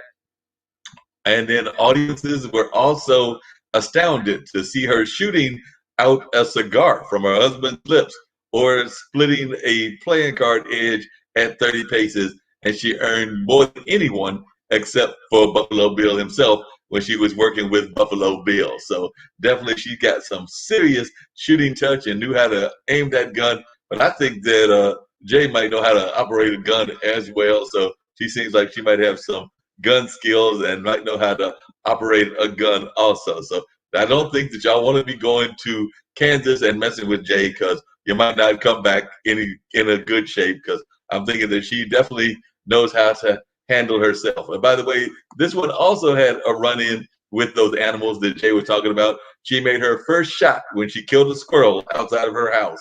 It was a wonderful shot going right through the head from side to side. So definitely she hit that squirrel dead on, and the squirrel did not make it, because if you go for that kind of shot, the squirrel is not going to make it at all. And she was not exactly the tallest person in the world, so she was acknowledging both her height and her shooting skills, and Sitting Bull nicknamed her Watiana Cecily, which means little short shot. That is the nickname, little short shot. And they also said that he liked her so much that he gave her a special moccasin to adopt her as his daughter. So honored her as an adopted daughter. So definitely folks ought to be able to guess that one as well. So I don't know whether Jay wants to take a character on that one, because this one might be a little bit easier and all of that. She also ran into trouble with the media, because she sued the press for publicizing that she had a drug addiction, even though she had no drug addiction at all. So they were lying about her, like they will sometimes lie about people and things of that nature. And so they was definitely lied about. And this is something that I know Jay will like. She actually, during the military time, offered to provide 50 female sharpshooters with their own arms and ammunition to fight for the United States in the Spanish-American War, but she never got a response when she wrote to the government. So she was actually going to take her time, and she was actually going to go out there and provide some opportunities for folks. Wanted that response, could not get that response at all. She tried to give them an answer. They did not want to go with it. So Jay, what's your thoughts? Do you think that you can figure that one out? Can you figure out who that might be, that world famous sharpshooter? Do you have any guesses? I'm afraid I'm having more fun entertaining your audience than I am No, thinking you were in my definitely doing brain. that. You were doing a good job entertaining the audience, and I'm glad that you were able to do that, because the sign languages and all of that was wonderful. Even when they go back, they will have a fun time watching the entertainment values. So I definitely appreciate that. So we're going to give the answer, and folks can figure out who this one is. Another one that folks should have known, and I'm even going to bring the one up with the gun. It is none other than the world famous, we let it go, Annie Oakley. Annie Oakley. Annie Oakley. That is who it is, the world famous Annie Oakley. And there she goes again. There's another picture of her and all of that. So our folks today were Annie Oakley, and we'll have her with the gun. Get the picture back up again. Annie Oakley, along with our other guest, which was Shakira. So Shakira and Annie Oakley were our two folks for today's mystery guest. And once again, I think it's over 8. It might even be over 10, but we've been doing this mystery game for a while, and folks have not been able to figure out any of them. As a matter of fact, just to refresh folks as to how bad y'all have been doing, I'm going to bring up some of our past ones as well. So nobody was able to figure out a couple of weeks ago or a few weeks ago this particular person who was none other than Paulie Murray. If I can find her thing, and if she'll come up, she's actually in the backdrop. So we'll have to drop off the screen in order for folks to find her, because I think that we had gotten rid of the overlay pictures. But, last week, oh, there we go. There's Paulie Murray. Nobody was able to figure out Paulie Murray, who is a world famous feminist as well as a world famous educator, and actually was one of the original writers of Brown versus Board of Education. I did have a guest that guessed this person, who is the founder of Kenya, and one of my guests, kind of like Jay, was able to figure out Jomo Kenyatta. Unfortunately, they were also a guest, so they couldn't necessarily participate. So they did not get to necessarily win. And, we do love the women and everything. So we also had this woman, Marguerite Durand, who is a woman out of France, who was a French activist. And Jay, you'll get a kick out of this. I don't know if you noticed this, but if you look at the picture, you will see that Marguerite Durand, who was one of our guests in the past, and she lived in Paris, she had a pet lion. Can you guess what the name of the pet lion was? She had a pet lion. I don't know whether she was trying to mess with the lion's head or what she was doing, but the pet lion was named Tiger. So she had a pet lion named Tiger. Tiger. I just thought that was hilarious that she would name her lion Tiger. And a lot of folks also did not get John Carlos. He's the person that gave the 68 Black Power salute and everything. And then last week, the ones that folks missed, so I am right, is 0 of 8. Last week, folks forgot this world famous figure, none other than Winston Churchill.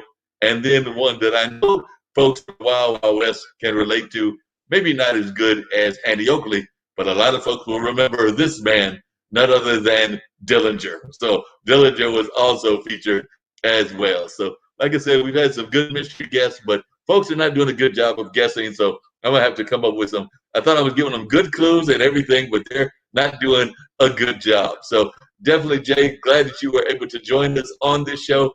Glad to have you and Sean as a guest. Are you also involved? Mentioned folks with pets. You have the kids. Do you have any pets, or the only pets that farm animals? Oh, we've got dogs and cats, and we've got some parrots. And believe it or not, you can use guppies for mosquito depopulation. Oh, I did not know that. So you have guppies in the pond, and they help with the mosquito depopulation. So that is a tip that we have learned from Kansas, that if you want to get rid of the mosquitoes, get some guppies, and they will help get rid of them and everything. So we have learned something very valuable as well. Now, do you put the cat? Well, I know you put the dogs to work, because dogs always go to work at a farm. But do the cats have to do work? Do the parrots have to do work? And if so, what are they doing? Because I can't see cats having, I mean, I like cats. I'm a cat person. I can't see cats doing much work in a farm. Well, they keep the mice population down, and the other kind, I mean, believe it or not, they'll eat lizards, and it'll keep the lizard population down. So they keep both of those populations down. And what's the job for the parrot? I'm thinking the parrot needs a job also. So what is the parrot's job in the farm? Entertainment? That's a good job. Friendship? He does provide quality entertainment. So we need that entertainment and all of that. So what do you have on the tap for the rest of the day? I'm imagining that it's close to 7 here, which means that it's probably about, I think, what, y'all are 2 hours behind me or 1 hour behind? It is, I think, almost 6 o'clock here. Right. So 1 hour behind. So y'all are 1 hour behind. So I imagine you're going to fix the family dinner, or is your husband already fixed dinner already, or have you put the kids to work and they're doing dinner? Something like that. But next time I'll give you a funny story about the parrots. I look forward to that. We love funny stories about parrots and things of that nature. We've actually got about 4 minutes. So if you want to share either that story now, or if you want to share another funny story before we wrap everything up, that would be a great way to end things before I bring up somebody that folks love, which is Ankit, who was making that comment to you earlier. His daughter is our ambassador. So even though you may not agree with everything that they talk about in terms of like washing the hands and everything, she just tries to encourage people to do it. So even if you don't agree with it because of your own kind of situations, I still think that you will find her commercial very cute because she's a very cute young lady and everything. But if you got a story that you'd love to share, we would love to hear that from you. Well, parrots think that they're humans. So they have a very high intelligence. And so they don't always talk when you want them to talk because they don't really do a lot of mimicking, at least the parrots I have. And I was healing from some surgeries, and I actually had to go away from home for a month. And we didn't teach him this. He sat on my shoulder and he refused to get off of my shoulder while I went to the bathroom. And he goes, "Hey, did you go potty?" And I'm like, "Yeah." And he goes, "It's good." And he's never said that in his entire life except for that time.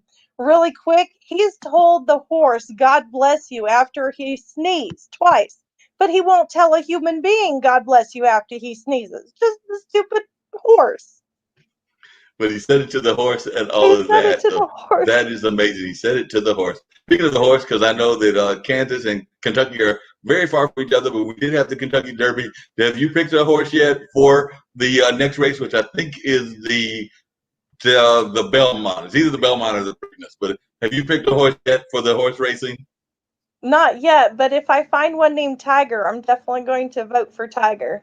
Sounds good. You can vote for the horse named Tiger and all of that, and definitely will enjoy that. Now, are you a sports fan? Do you follow the Chiefs and the Royals, or do you just leave the sports alone? I like football, but I hate to say with all the politics going around, I don't watch it as much as I used to. My football coach taught me not to mix politics and religion with football. It was a time for people to come together in forgetting their differences and just get together for the love of the sport, and that is gone. Understood. A lot of folks are not liking the sports the way they used to be, either for those reasons or also because they find that a lot of times it doesn't have the same skill set as some of the earlier folks that were playing the game. Because I know some folks that actually enjoyed more of like the old style of basketball and the old style of football than the more modern version. So a lot of folks have definitely have a different attitude about the way that the game is going. So I know I was rooting for the Clippers, and Doc Rivers, who I went to school with, he got eliminated. So I guess I might root for Denver just because they've been a little bit of kind of the comeback kids, because they came back on the Clippers after being down 3-1. I think they came back from Utah after being 3-1. I'm actually thinking that maybe they should just start with the Lakers down 3-1, because apparently they like to come from behind. So maybe they just automatically ought to lose their next few games so they Oh can come from no. behind. So this might be the new philosophy. Just go ahead and lose the next 3 games. Maybe you win one, because Underdog. apparently that's the way that y'all like to win the division now and the championships and things of that nature. So that's my new thought, is that maybe they need to go ahead and just find a way to lose the first 3 games. But losing to the Lakers, that might not be the best strategy. But I'm thinking that we might want to do that. Go down 3-1 to see if you can come back 3 times. Because I think they said they were the first team in any sport that has done it twice. So I know Wow. they did it once, and that had been done by a couple of other teams. But I think that I heard somewhere that they're the first team to do it twice. So that'll be real interesting if they can pull it off and win without going behind, or and who they will face. Because I know Miami is going against Boston, and I have some interest in that game as well, because Miami's got 2 Marquette players, and I am a Marquette alumni, so they've got Jimmy Butler and they've got Jay Crowder. So since I could not get Doc Rivers to win the championship, I'll root for my other alumni fans and everything. So I'll root for the Miami team to win and beat Boston, and then hopefully beat the Lakers, which they might be asking for a lot, but we'll see what happens. Got a couple of announcements about some of our other shows and everything, and then right after that, and while Jay is here, we're going to show this show, which is all about supporting people in a positive way. It's called Plant a Seed, and then I'll come back with that ambassador, because I would love Jay to see what the ambassador is all about.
So as you can see, plant a seed comes your way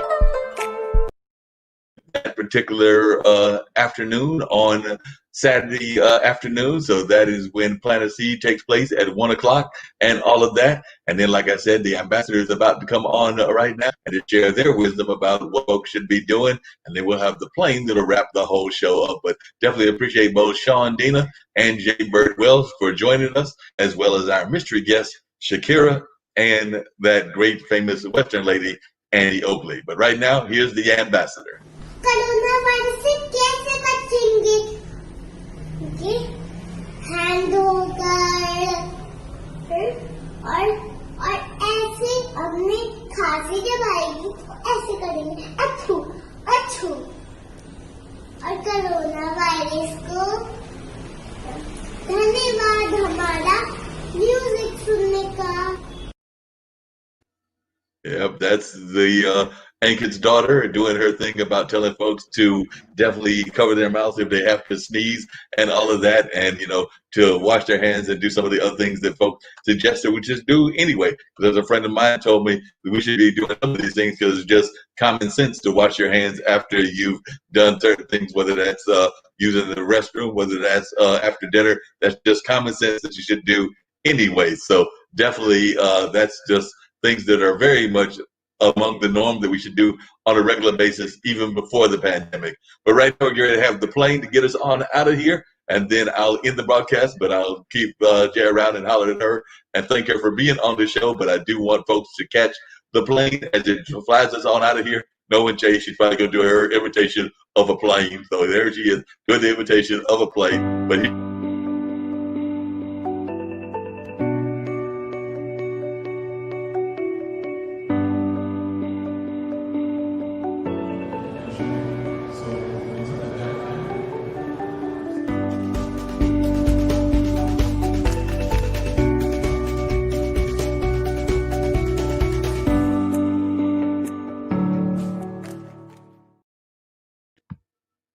and that wraps up this edition of the online dinner party. So I was glad to have, like I said, my amazing guests. So next week, we'll have some more great shows. And of course, y'all can catch me on tomorrow when we have the Gamers Den. That'll be Thursday at 1 o'clock and won't be as long of a show, but we have an interesting conversation about video games and all of that. Me and Jacoby will be there as well. And we've invited some folks, including a gentleman that has got his own gaming company going, and I think we may even have somebody involved with Prologue Games. So we're having to have a few guests that will be joining us on Thursday at 1 o'clock. And of course, I do have my good friend Tish that'll be doing her show, Plant a Seed, on Saturday afternoon at 1 o'clock. And of course, my other good friend Zach has got two shows coming your way over the weekend. He's got funk music from the front seat. That is coming your way on Saturday at noon. And then he's got funk music with Zach at Sunday at noon. So you get to have two sets of funk music coming your way. But we love that title, Funk Music from the Front Seat. So he'll be there rocking and all of that. And who knows, we might even see Jay in the YouTube world rocking with them. So definitely, she's saying that she can get her jam on as well. So we thank you. And like I said, our regular program of the online dinner party will be right back here on next Wednesday at 4 o'clock. And of course, we've got our other two shows that air on Mondays. So look forward to seeing y'all around on IBM.TV. But until that time, y'all have a good one. Be safe and definitely try to be very peaceful in all that you do.